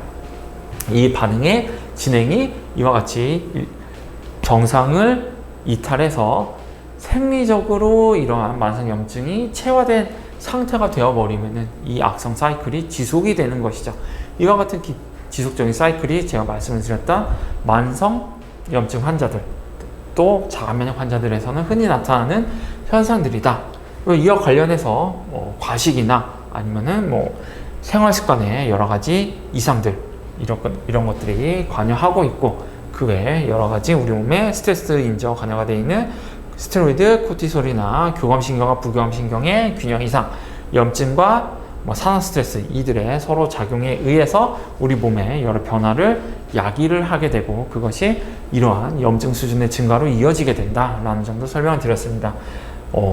그로 인해서 나타날 수 있는 문제들, 우리 몸의 지속적인 스트레스가 부하가 증가하게 됨에 따라서 1차적으로 몸에 있어서는 심혈관계, 면역계 이상, 대사의 문제, 신경의 문제들이 야기가 되면서 1차적으로 스트레스 수준이 증가하게 됩니다. 이것이 만성적으로 진행이 되면은 고혈압 혹은 심혈관 질환, 그 다음에 심근경색, 그리고 비만, 2형 당뇨, 그 다음에 감염 위험의 증가, 장염이나 궤양성 대장염과 같은 여러 가지 만성적인 염증성 질환, 그리고 천식, 우울, 불안, 이와 같은 모든 다양한 만성적인 변화들이 야기가 될 수가 있습니다. 또 이와 같은 변화들이 또 더욱더 안 좋은 생활 습관으로 이어져서 더 악성 순환을 만들어낼 수가 있고, 이와 같이 과식이나 물리적 활동의 저하 혹은 물질 남용이나 아니면은 불면과 같은 문제들은 스트레스에 의한 반응이기도 하고, 그로 인해서 더욱더 문제가 악화되는 상황이 나타날 수도 있습니다. 어쨌든 그로 인해서 최종적으로 다양한 질환들이 나타나게 되고, 신체 기능이 감소하게 되고, 노화가 촉진이 되고, 인지 기능이 감소가 되고, 다양한 정신적인 문제가 생각이 되고 나타나게 되고, 또 우리 몸의 여러 건강을 악영향을 미칠 수 있는 만성적인 질환이 진행이 되고 사망을 촉진하게 되는 인재가 된다. 이와 같은 과정에서 우리 몸에서 앞서서 본 바와 같은 변화들이 나타나게 된다. 이와 같은 만성적인 염증 수준의 변화가 나타나게 된다라는 것이 생리학적으로 잘 알려져 있습니다. 초기에는 사실은 정상인 것으로 보일 수가 있습니다. 왜냐하면은 우리 몸이 부하를 견디면서도 생리적인 반응이 최대한 잘 일어날 수 있게 버티기 때문이죠. 앞서 설명을 드렸던 2형 당뇨에서 췌장에서 인슐린 생성을 증가시키면서도 지속적으로 우리 몸의 혈당 수준을 유지하기 위한 노력이 대표적인 신항상성 부하의 사례라고 볼 수가 있을 겁니다. 하지만 지속적으로 스트레스가 지속이 되고 염증이 해소가 되지 않아서 인슐린 저항성이 지속이 된다고 한다면 췌장은 더 이상 버텨내지 못하고 췌장 베타세포가 사멸하는 그러한 결과를 초래하게 되고 2형 당뇨가 진행이 되겠죠. 이 단계에 이르러서는 사실은 췌장 세포 자체가 죽었기 때문에 이제는 제대로 치료를 할 수 없게 되는, 그래서 지속적으로 약물 투여가 필요한 상태가 된다라고 말씀을 드릴 수가 있을 겁니다. 즉 치료가 될 수 있는 시기를 이미 넘어가 버린 게 2형 당뇨 단계다라고 말씀을 드릴 수가 있겠죠. 대표적으로 또 다른 사례로 만성 신질환 역시 그러한 문제들이 있다라고 할 수가 있을 것이고, 그 외에도 여러 만성적인 질환, 앞서 말씀을 드렸던 대사질환이나 심혈관 질환이나 신경퇴행성 질환, 암 모두가 마찬가지 이전에 전구 문제들, 신항상성 부하를 거쳐서 질병이 진행되기 때문에 그 전 단계를 치료하는 것, 소위 말해서 치미병이 중요하다라고 말씀을 드릴 수가 있겠습니다. 다 보면은 다 한의학 이론을 얼마든지 끌고 와서 제가 다 설명을 드릴 수가 있죠. 그것은 즉 한의학 이론이 가짜나 잘못된 게 아니라 이미 있는 현상을 그대로 다 가지고 있는 이론 체계이기 때문에 그걸 제가 지금 현대 과학적인 얘기를 함으로써 얼마든지 끌어와도 말이 되는 이유는 다 사실을 보고 얘기를 했기 때문에 충분히 타당한 설명이 되는 것이다 라고 말씀을 드릴 수가 있을 겁니다. 하지만 현대에 들어서 더 이상 사람들이 음양이나 오행이나 그 외 전통 한약 용어에 대한 신뢰성을 잃었기 때문에 한의계가 한의학적 치료의 타당성을 설파하고 많은 사람들을 설득을 시켜서 한의학적 치료가 필요하다는 것을 납득시키기 위해서는 이제는 이론적 구조를 변화시켜야 되는데, 제가 계속 설명을 드리지만 다 한의학 고전에, 전통적인 한의학 이론 체계에 있는 내용들입니다. 그런 것들을 사실은 시각만 바꿔서, 전통 한의학 이론도 있고 현대 과학 이론이 있는데 이제는 전통 이론이 주가 아니라 현대 이론이 주이고, 한의학이 하는 것이란 현대 이론을 본체로 해서 전통 이론을 해석을 하고, 전통 이론을 왜 그런 식으로 되어 있었는지를 이해를 하고, 궁극적으로는 현대 이론에만 입각을 해서 더 학문을 발전시켜 나가는 그러한 변화들이 필요하다는 것, 그것을 보여주는 것입니다. 그게 어려운 게 아니죠. 그냥 다 있는 겁니다. 다만 이제는 이게 내 본체가 아니라 현대가 내 본체다 라고 하는, 이론이 변화하는 게 아니라 내가 이쪽에 있다가 이쪽으로 옮겨가는 그야말로 간단한 변화, 그것만 있으면은 사실은 한의학이 얼마든지 현대에 다시 신뢰를 받을 수가 있는 그러한 변화가 있을 것인데, 그것이 잘 되고 있지 못한 게 참 사실은 안타깝다라고 제가 말씀을 드립니다. 이와 같이 만성적인 염증 반응 그리고 급성적인 염증 반응의 대표적인 사례들을 한번 살펴봄으로써 급성적인 염증 반응의 대표적인 문제인, 대표적인 사례인 폐혈증을 통해서 급성적인 염증 반응이 그에 뒤따르는 폭발적인 면역 억제를 야기를 하게 돼서 우리 몸에 다양한 문제들을 야기할 수 있게 되는데, 이것이 상안에서의 육경 변증을 그대로 사실은 보여주고 있다라는 점을 간단히 설명을 드렸습니다. 그러한 점은 더 이후의 후대에서 다루고 있는 질환들, 소위 말해서 허증과 밀접한 관여가 있는 질환들은 만성염증과 관여가 되어 있다라는 점들도 간단히 설명을 드렸습니다. 이 점은 결과적으로 염증, 면역계가 우리가 가지고 있는 질병의 치료와 밀접한 관여가 되어 있다라는 점을 보여주고 있습니다. 여기서 잠시 진화의학적인 측면에서 왜 염증 반응, 스트레스 반응이 우리에게 남아있는지를 간단히 설명을 드리겠습니다. 우리 원시 사회에서는 에너지 섭취가 적고 감염원에 노출되기가 쉽고, 폭력 등에 의한 위험에 노출되기가 쉽고, 또 활동 수준, 체집이나 수렵이나 이런 것들로 인해서 신체적인 활동 수준이 높기 때문에 결과적으로 염증 관련 인자들의 생성을 증가시키는 유전학적인 기반이 만들어졌다, 그러한 유전자들이 선택되게 되었다라는 점을 보여줍니다. 이러한 문제들은 어떤 변화들을 이야기를 하는가? 이러한 변화들로 인해서 TNF-알파에 의한 인슐린 저항성의 그렇게 영향력이 지속이 되지가 않고, 또 CRP, 염증 반응의 수준도 우리가 오히려 염증에 의한 혹은 감염에 의한 혹은 폭력에 의한 문제에 더 잘 대처할 수 있게 되는 그러한 변화들을 이야기를 하고, 최종적으로는 다시 정상으로 돌아와서 정상적인 생활, 그러니까 정상적으로 혈당이 낮고 BMI가 낮고 기대 수명이 낮지만 그러한 안 좋은 환경에 최적화된 그러한 몸이 우리가 가지고 있는 유전자를 구성을 하고 있다, 그러한 몸을 만들도록 우리의 유전자들이 일을 하고 있다라는 것을 보여줍니다. 하지만 현대 사회에 들어서 그러한 변화들은 전혀 우리 몸에 이득을 가져오지가 않습니다. 과식, 비만, 그리고 활동량의 감소 등은 인슐린 저항성의 증가, 염증 수준의 증가 등으로 인해서 죽상경화증을 야기하게 되고, 또 내당능 장애를 야기하게 되고, 혈당 장애를 야기하게 되고, 내장 지방의 축적을 초래하게 되는 다양한 문제들을 야기하게 되고, 그것은 고지질 혈증, 이상지질 혈증, 이형 당뇨, 죽상경화증, 대사증후군, 우울 등을 야기하게 됩니다.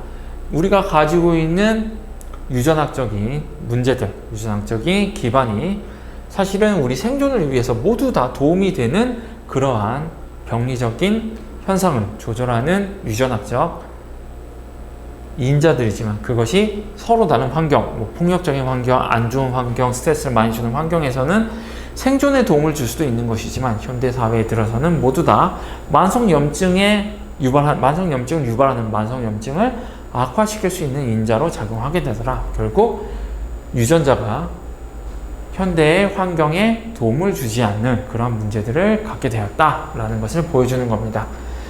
자, 다른 측면에서 또 한번 보도록 하죠. 자, 오른쪽 그림은 우리 몸이 한약에 대한 그림입니다. 사포닌, 트리페노이드와 스테로이드 구조를 가지고 있는 사포닌은 식물과 식물세포와 동물세포에서 각각 서로 다른 작용이 있다는 것을 보여줍니다. 인삼이나 아니면은 뭐 홍삼이 될 수도 있겠고, 단삼과 같은 한약재, 다양한 트리페노이드 구조나 스테로이드 구조를 가지고 있는 화학적 구조물, 식물에 많이 함유가 되어 있고 한약의 주요한 성분들을 구성하고 있는 화학적 골격들이죠.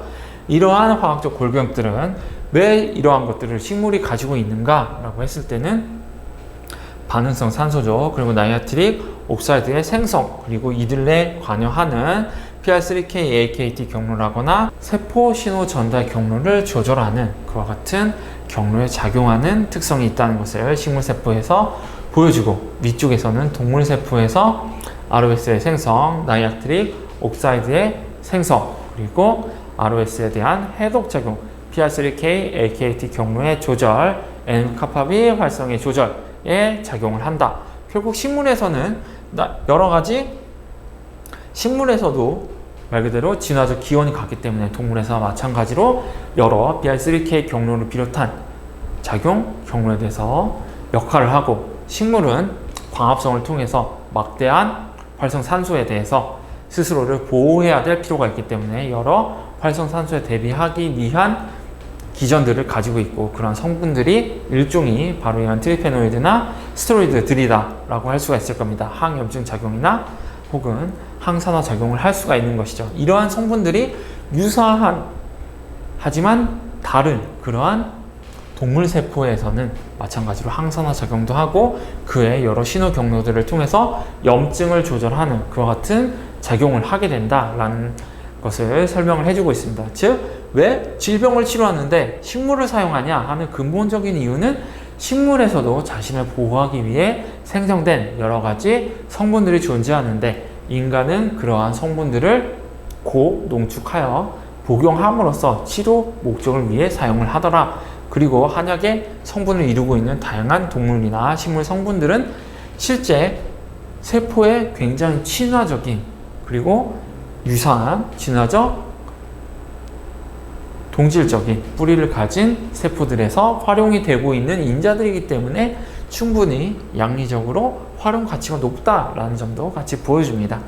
한약이 풀뿌리를 다려 먹었다, 그게 무슨 약이냐 라고 하는데, 아닌데 한약이 가지고 있는 다양한 항산화 작용, 항염증 작용을 비롯한 양리 작용들은 실제 오히려 기존의 합성 의약품들에 비해서 뒤처지지 않는 효과를 나타낼 수가 있고, 작용 기전 역시도 굉장히 합리적인 측면에서 이해를 할 수가 있다. 화학적으로 새로 고안을 해서 만든 게 아니라 이미 동식물들이 자신들의 보호를 위해서 사용하고 있는 성분들을 활용을 해서 인간이 자신의 질환의 치료에 사용하고 있는 것이다 라고 말을 할 수가 있는 것이죠.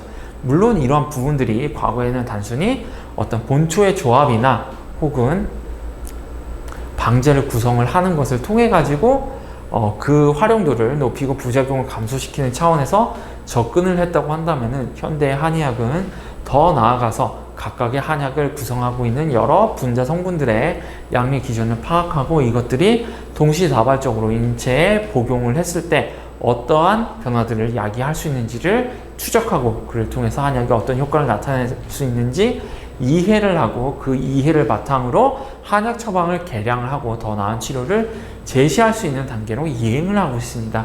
제가 여기서 진화적 사례 두 사례, 만성염증이 발생하는 이유, 그리고 한약이 설명하는 이유에 대한 진화적인 측면에 대해서 간단히 설명을 드렸습니다. 이와 같은 이해를 바탕으로 해서 본격적으로 염증과 한약의 상호 관계에 대해서 살펴보도록 하겠습니다.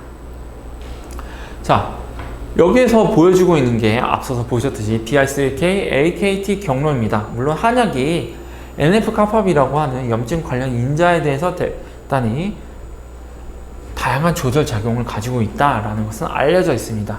PI3K, AKT 경로는 앞서 식물세포나 동물세포에서 나이트릭 옥사이드나 아니면은 ROS와 같은 활성산소를 조절하는데 대단히 중요한 역할을 한다고 말씀을 드렸죠. 거기에 대해서 한약이 조절작용, GPCR 라이간드로서 작용을 한다거나 인슐린 저항성을 조절한다거나 톨라이크 수용체 라이간드로서 작용한다거나 아니면 직접적으로 이 여러 경로들에 대한 조절 효과를 통해서 사이토카이네 형성을 조절하고 식세포 작용과 같은 면역 반응을 조절하고 세포 스트레스 반응에서 중요한 자가포식 오토파지를 조절하고 세포 자멸사를 조절하고 여러 세포의 대사를 조절하는 그와 같은 복잡한 작용에 종합적으로 영향을 미치는 이 핵심적인 경로를 조절함으로써 이와 같은 현상들을 조절을 한다라는 것을 보여줍니다. 한약이 세포 신호 전달 경로를 조절한다는 것, 그것은 그냥 단순한 효과만이 아니라 다양한 세포 내 현상들을 조절할 수 있다는 것이죠. 그래서 AKT를 중심으로 한 다양한 세포 내 시그널링 패스웨이들이 여기 그려져 있는데 라파마이신 경로라거나 카스파제와 같이 에이파토시스와 관여가 되어 있는 경로들 혹은 세포의 이동이나 혹은 세포의 생존과 관여가 되어 있거나 그 외에 크랩과 같은 전사 인자들 또 NF-kappaB에 대한 조절들 그리고 이어 관여가 되어 있는 여러 IKB 같은 이런 인자들의 조절 또 그 외에도 내인성 나이트릭 옥사이드 합성 효소의 조절이라거나 그 여러 가지 세포 관련 신호 경로들에 대한 조절이 이 여러 인자들의 얽힘을 통해서 여기서 물론 AKT만을 중심으로 바라봤지만 또 다른 이와 같은 인자들은 자기 나름의 또 네트워크를 형성을 해서 우리 몸의 세포 현상을 조절하는데 대단히 복잡한 상호작용을 가지고 있다라는 것들을 보여줍니다. 한약은 이와 같은 광범위한 네트워크에 대해서 한 가지 성분이 아니라 수십 수백 가지 성분을 바탕으로 각각의 서로 다른 친화도를 바탕으로 해서 이와 같은 인자들에 대해서 한 가지 성분이 한 가지 표적에 특이적으로 작용하는 게 아니라 다양한 표적들에 포괄적으로 작용하는 그와 같은 효과를 통해서 우리 몸의 다양한 병리적 현상을 조절하고 그를 통해 질병을 치료하는 기전이 있는 것으로 알려져 있습니다. 이와 같이 PI3K, AKT 경로가 대단히 많은 신호 경로들과 상호작용을 통해서 다양한 우리 몸의 기능을 조절을 한다라는 것을 알 수가 있습니다. 또 한약의 작용에 있어서 중요한 표적 PI3K, AKT 경로는 대사의 조절, 인슐린이라고 하는 호르몬을 통해서 세포 내로의 에너지 도입, 당의 도입을 주관하는 그러한 신호 경로다라고 말씀을 드릴 수가 있을 겁니다. 이와 같은 신호 경로의 조절 그리고 이를 통해서 나타나는 염증 반응의 조절, 사이토카이네 생성이라거나 식세포 작용이라거나 오토파지라거나 에이파토시스 같은 다양한 현상들이 나타나게 됩니다. 여기에 있어서 또 중요한 것은 대사적인 측면에서 지방산을 통해서 합성이 되는 아라키돈산과 같은 염증 관련 물질의 중요성 그리고 세포에서 특히 대직세포에서 염증 반응을 유발하기 위해서 사용되는 에너지인 바로 포도당, 당을 통해서 글러트4와 같은 세포 내로 당을 이동을 시키는 그와 같은 전달체를 채널을 통해서 결과적으로 우리 몸에서 에너지를 사용하게 되는 그와 관련이 있는 대표적인 경로가 이 PI3K, AKT 경로고 이 경로는 인슐린에 따라서 그 활성이 조절이 되는 그러한 특성이 있습니다. 그래서 이 경로를 조절하는 것은 염증 반응을 조절하는 데 있어서 그리고 염증에 있어서 나타나는 인슐린 저항성을 조절하는 데 있어서 대단히 중요한 경로다라고 말씀을 드릴 수가 있을 겁니다. PI3K, AKT 경로 외에도 더 중요한 표적이 있습니다. 바로 NF-kappaB입니다. NF-kappaB는 우리 몸에서 다양한 조절 작용을 가진 표적 중에 하나입니다. 에이파토시스를 촉진을 하거나 세포 주기를 조절하거나 염증을 유발할 수 있는 사이토카인을 조절하거나 또 염증 반응에 관여하는 케모카인, 그리고 케모카인들을 통해서 혈관의 형성과 억제가 조절이 될 수가 있고요. 또 세포의 증식 역시 염증 반응과 유사한 세포 내 경로들을 통해서 조절이 될 수 있다라는 것들이 알려져 있습니다. 이 외에도 유착 분자라거나 하는 다양한 인자들이 세포의 이동이나 혹은 증식에 관여해서 이와 같은 표적들에 대해서 작용하는 의약품은 염증으로 인해서 나타날 수 있는 다양한 세포 현상, 그리고 그러한 세포 현상에 기반을 하고 있는 다양한 질환들을 치료하는 데 중요하다라는 점을 알 수가 있습니다. 자, 이렇게 염증이 조절이 되는 것이 중요하다. 염증에 앞서서 보셨던 것과 같이 염증의 급성기 반응과 만성기 반응, 급성 염증과 만성 염증 작용, 그리고 과도한 염증과 과소한 염증이 서로 가져올 수 있는 문제들, 그리고 염증 반응이 왜 진화적으로 우리 몸에 보존되어 있는지, 현대사회가 왜 우리 몸에 부적응을 초래하고 있는지를 간단히 살펴보았습니다. 그리고 한약은 식물이 가지고 있는 다양한 항염증, 항산화 성분들을 다수 함유하고 있고, 그러한 식물의 성분들이 인간에서도 유사한 작용을 통해서 치료 효과를 나타낼 수 있다. 진화적 근접성에 의해서. 그리고 실제 한약의 작용 표적을 조금 더 상세히 본다고 한다면은 글루코코르티코이드, 즉 스테로이드가 작용하는 NF-kappaB에 대한 작용, 그리고 더 상류에서는 PI3K, AKT 경로를 통한 다양한 세포 기능의 조절이 바로 한약 작용에 복잡다단한 효과와 밀접한 관여가 있다.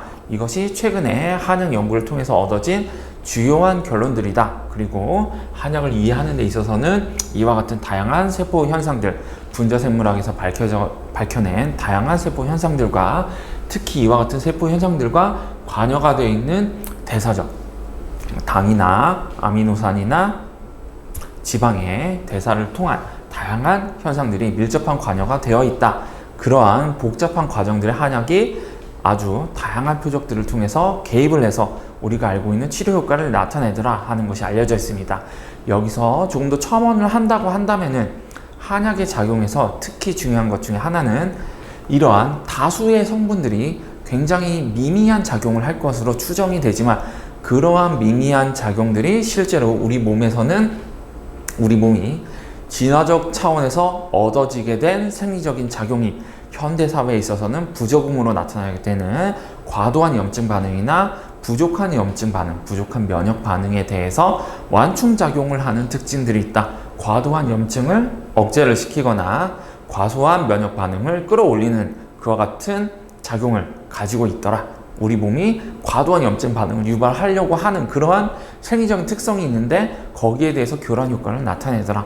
우리 몸이 과소한 면역 반응을 나타내도록 다양한 면역세포들의 세포 자멸사가 일어날 때 그것을 막는 다양한 성분들이 개입을 해서 결과적으로 치료 효과를 나타내더라 하는 것들을 한약의 작용 기전을 통해서 알게 된 한약의 본질이다. 그리고 그것이 마치 거시적으로 봤을 때는 우리 몸의 균형을 잡아주는 것과 같은 그러한 효과가 있더라 라는 것들을 보여줍니다.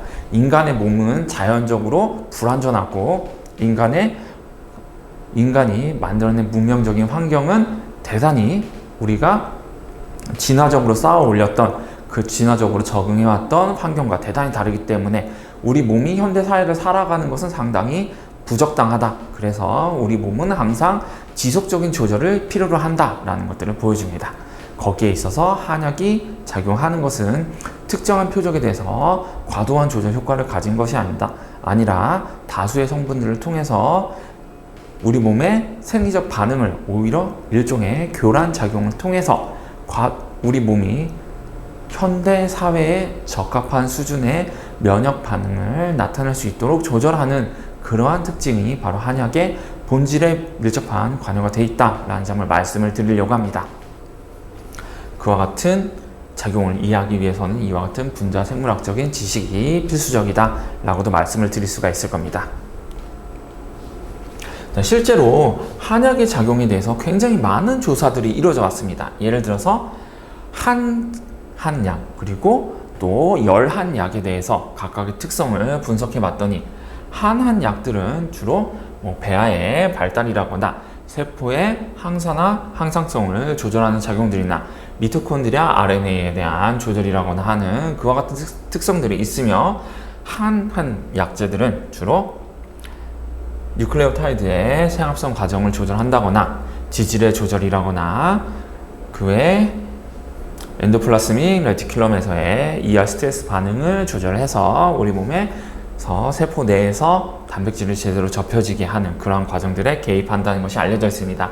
하지만 이와 같은 약제들의 차이보다도 더 공통적인 특성들, 즉 한약이 골고루 가지고 있는 특성들을 본다고 한다면은 뭐 미세소 간의 조절이라거나 세포 골격의 조절이라거나 이러한 것들도 있지만 다양한 세포 내 분자 기능의 기능을 조절한다거나 세포 성장을 조절한다거나 앞서서 보셨던 여러 세포 신호 경로 중에서도 특히 포괄적인 작용을 담당하고 있는 MAPK 경로에 대한 조절을 하고 있다. 그리고 이와 같은 MAPK 경로는 염증을 비롯한 다양한 세포 사건들과 밀접한 관여가 되어 있다라는 것들을 보여줍니다. 한약의 특성이라는 것들이 뭐 항산화라거나 아니면은 뭐 단백질 접힘의 조절이라거나 그 외 포괄적으로 세포 기능을 광범위하게 조절해서 결과적으로 우리 몸의 변화에 있어서 일정한 완충작용을 할 수가 있더라라는 것들을 보여주고 있습니다.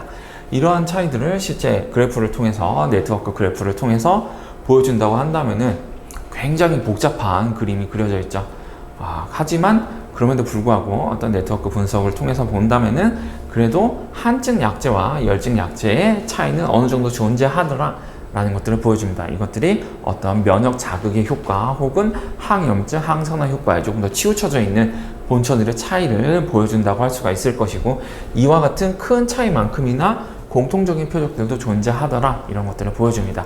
우리 한약은 다수의 성분들이 조합이 돼서 상대적으로 이와 같이 복잡한 작용들을 가지고 있기 때문에 이러한 본처들을 쌓아 올려서 우리가 한약 처방을 하게 되는 것은 실제로 우리 몸의 생리적 과정들이 가지고 있는 마치 엑셀과 브레이크를 동시에 밟아감으로써 동시에 밟으면서도 조금 더 엑셀을 더 깊게 밟느냐 조금 더 브레이크를 깊게 밟느냐 하는 그러한 미시 조정을 통해서 결과적으로 생리적인 반응이 조절이 되는 그와 같은 것과 대단히 유사한 방식으로 어떻게 보면 한약이 가지고 있는 다양한 성분들은 우리 몸에서 그와 같은 작용을 하는 다양한 분자들로 구성이 되어 있기 때문에 그와 같은 작용을 통해서 이와 같은 다양한 표적들을 조절해서 그 중에서도 다소 조금 더 치우쳐져 있는 특성들에 입각을 해서 조금 더 의사가 원하는 방향으로 환자의 생리적인 방향을 이끌어 나갈 수가 있게 하는 그러한 특성들이 있는 것으로 볼 수가 있습니다. 이러한 설명들은 사실 과거에도 대단히 많은 원전들이라거나 아니면은 뭐 한의학의 과학적 해석에서 나온 얘기들이지만 이제는 그러한 얘기들이 그냥 추상적인 표현이 아니라 굉장히 정교한 분자적인 규명을 통해서도 확인이 되고 있다라는 것들을 보여줍니다. 이런 부분들을 잘 이해를 하고 있어야 우리가 한의학적 치료가 가지고 있는 합리성을 많은 대중들에게 혹은 전문가들에게 납득을 시킬 수가 있겠죠. 자, 이러한 설명들을 조금 더 자세히 살펴보도록 합시다. 한약의 한혈 특성은 신경계 및 내분비 흥분성, 미토콘드리아의 ATP 생성, 그러니까 즉 세포 에너지 생성과 밀접한 관여가 되어 있고 면역을 조절하는 작용과 밀접한 관여가 되어 있다는 게 알려져 있습니다. 한약의 표적 단백질에 대한 기능을 이해하게 되면은 한약이 어디에 영향을 미쳐서 어떤 효과를 나타내는지 자세히 알 수가 있겠죠. 그런 연구들이 지난 20-30년간 꾸준히 이뤄져 왔고 이에 따라서 상대적으로 성질이 뜨거운 약들은 염증 조절이나 면역 조절과 깊은 관련성이 있고 차가운 약은 상대적으로 세포 증식을 조절하는 경향이 있는 것으로 보고가 되고 있습니다. 또 화학적인 관점에서 본다면은 차가운 성질과 관여가 되어 있는 화합물들은 더 많은 극성 구조를 가지고 있고 상대적으로 분자량이 낮다 이와 같은 특성들 정도는 알려져 있습니다. 실제 한약의 작용들을 본다고 한다면은 포괄적으로는 간에서의 해독을 조절한다거나 혈관 내피 기능을 조절한다거나 혈관 형성을 조절하는 혹은 신경 전달 물질의 조절과 같은 다양한 작용이 한약, 차가운 약들이 가지고 있는 특성이라고 할 수가 있고 반면에 뜨거운 약들은 에너지나 물질 대사, 당이나 단백, 지질 대사를 조절하는 작용, 혈류를 증가시키고 생식 기능을 조절하고 신경 흥분을 유도하는 그와 같은 작용들이 있는 것으로 보고가 되고 있습니다.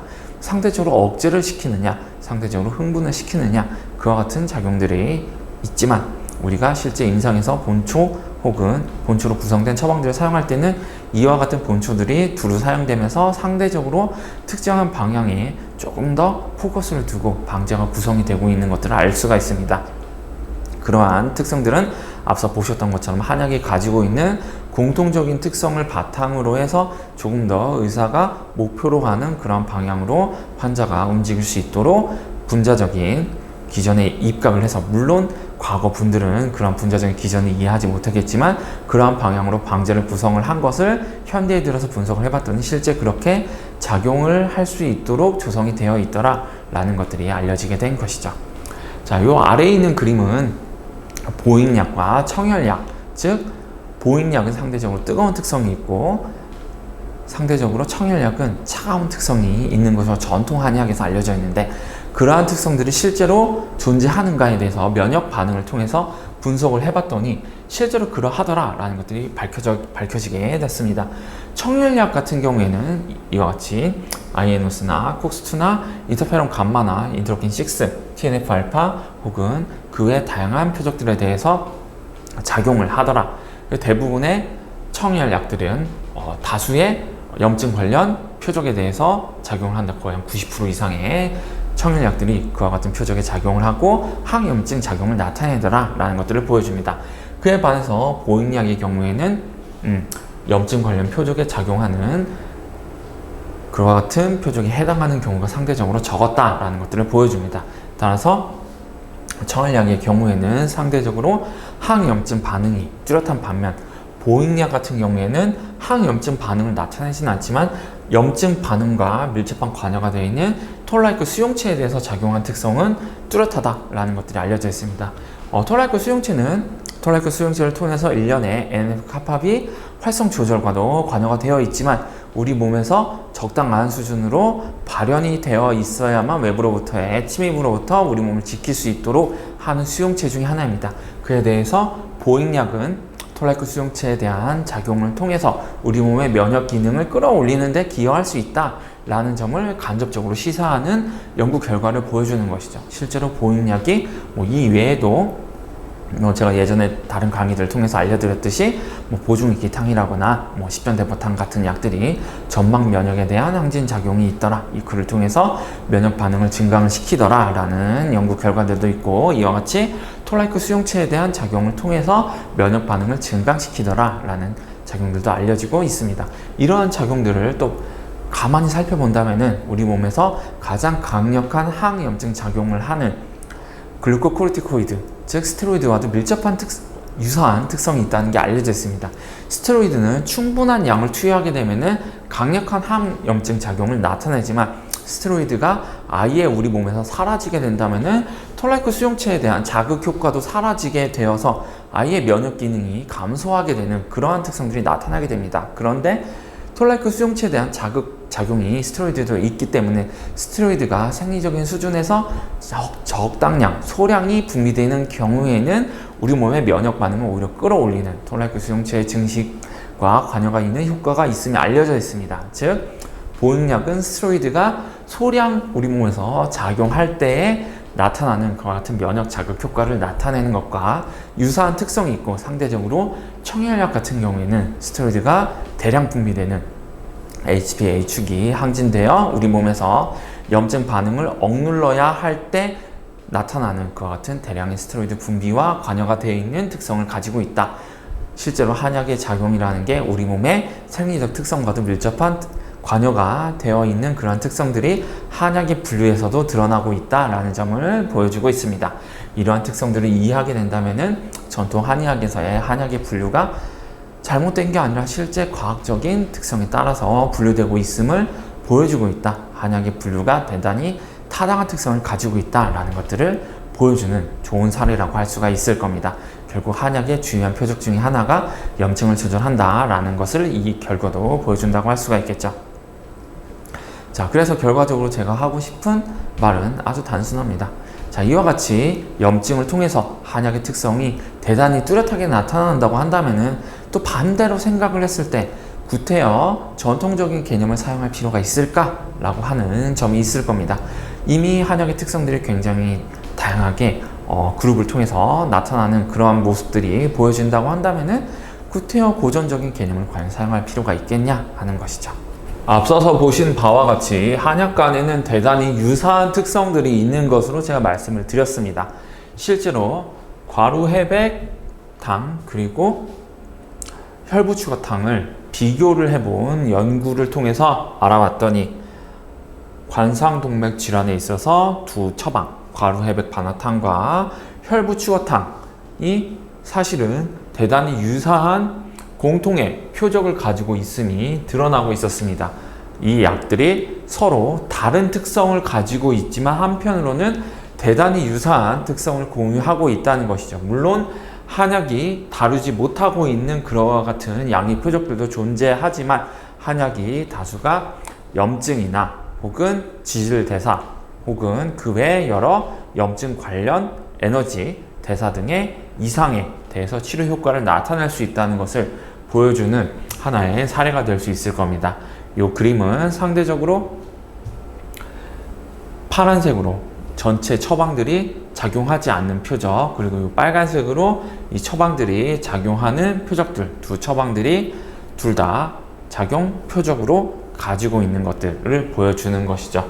이와 같이 질병과 그리고 각 한약이 작용하는 표적들을 비교함으로써 최근 한약의 특성들이 대단히 많이 드러나고 있고 그것들이 주로 염증이나 면역 그리고 그와 같은 염증 면역 반응에 관여하는 여러 대사적 표적들과 밀접한 관여가 있음이 드러나고 있습니다. 앞서서 본초에 대한 연구에서도 공통의 표적과 서로 다른 그와 같은 표적을 통해서 결과적으로 한약이 특정한 질환을 치료할 수 있다는 것을 보여주는 사례들을 설명했는데 관상동맥 질환에 있어서도 마찬가지로 처방마다 서로 다른 표적이 존재하지만 상당수는 공통의 작용 표적을 가지고 있다라는 것들이 드러나고 있습니다. 이것은 한약이 가지고 있는 특성이 사실은 대단히 일반론적으로 설명을 할 수 있는 그와 같은 특성이 있다라는 걸 보여주는 것이죠. 지금까지 말씀드렸던 것처럼 말이죠.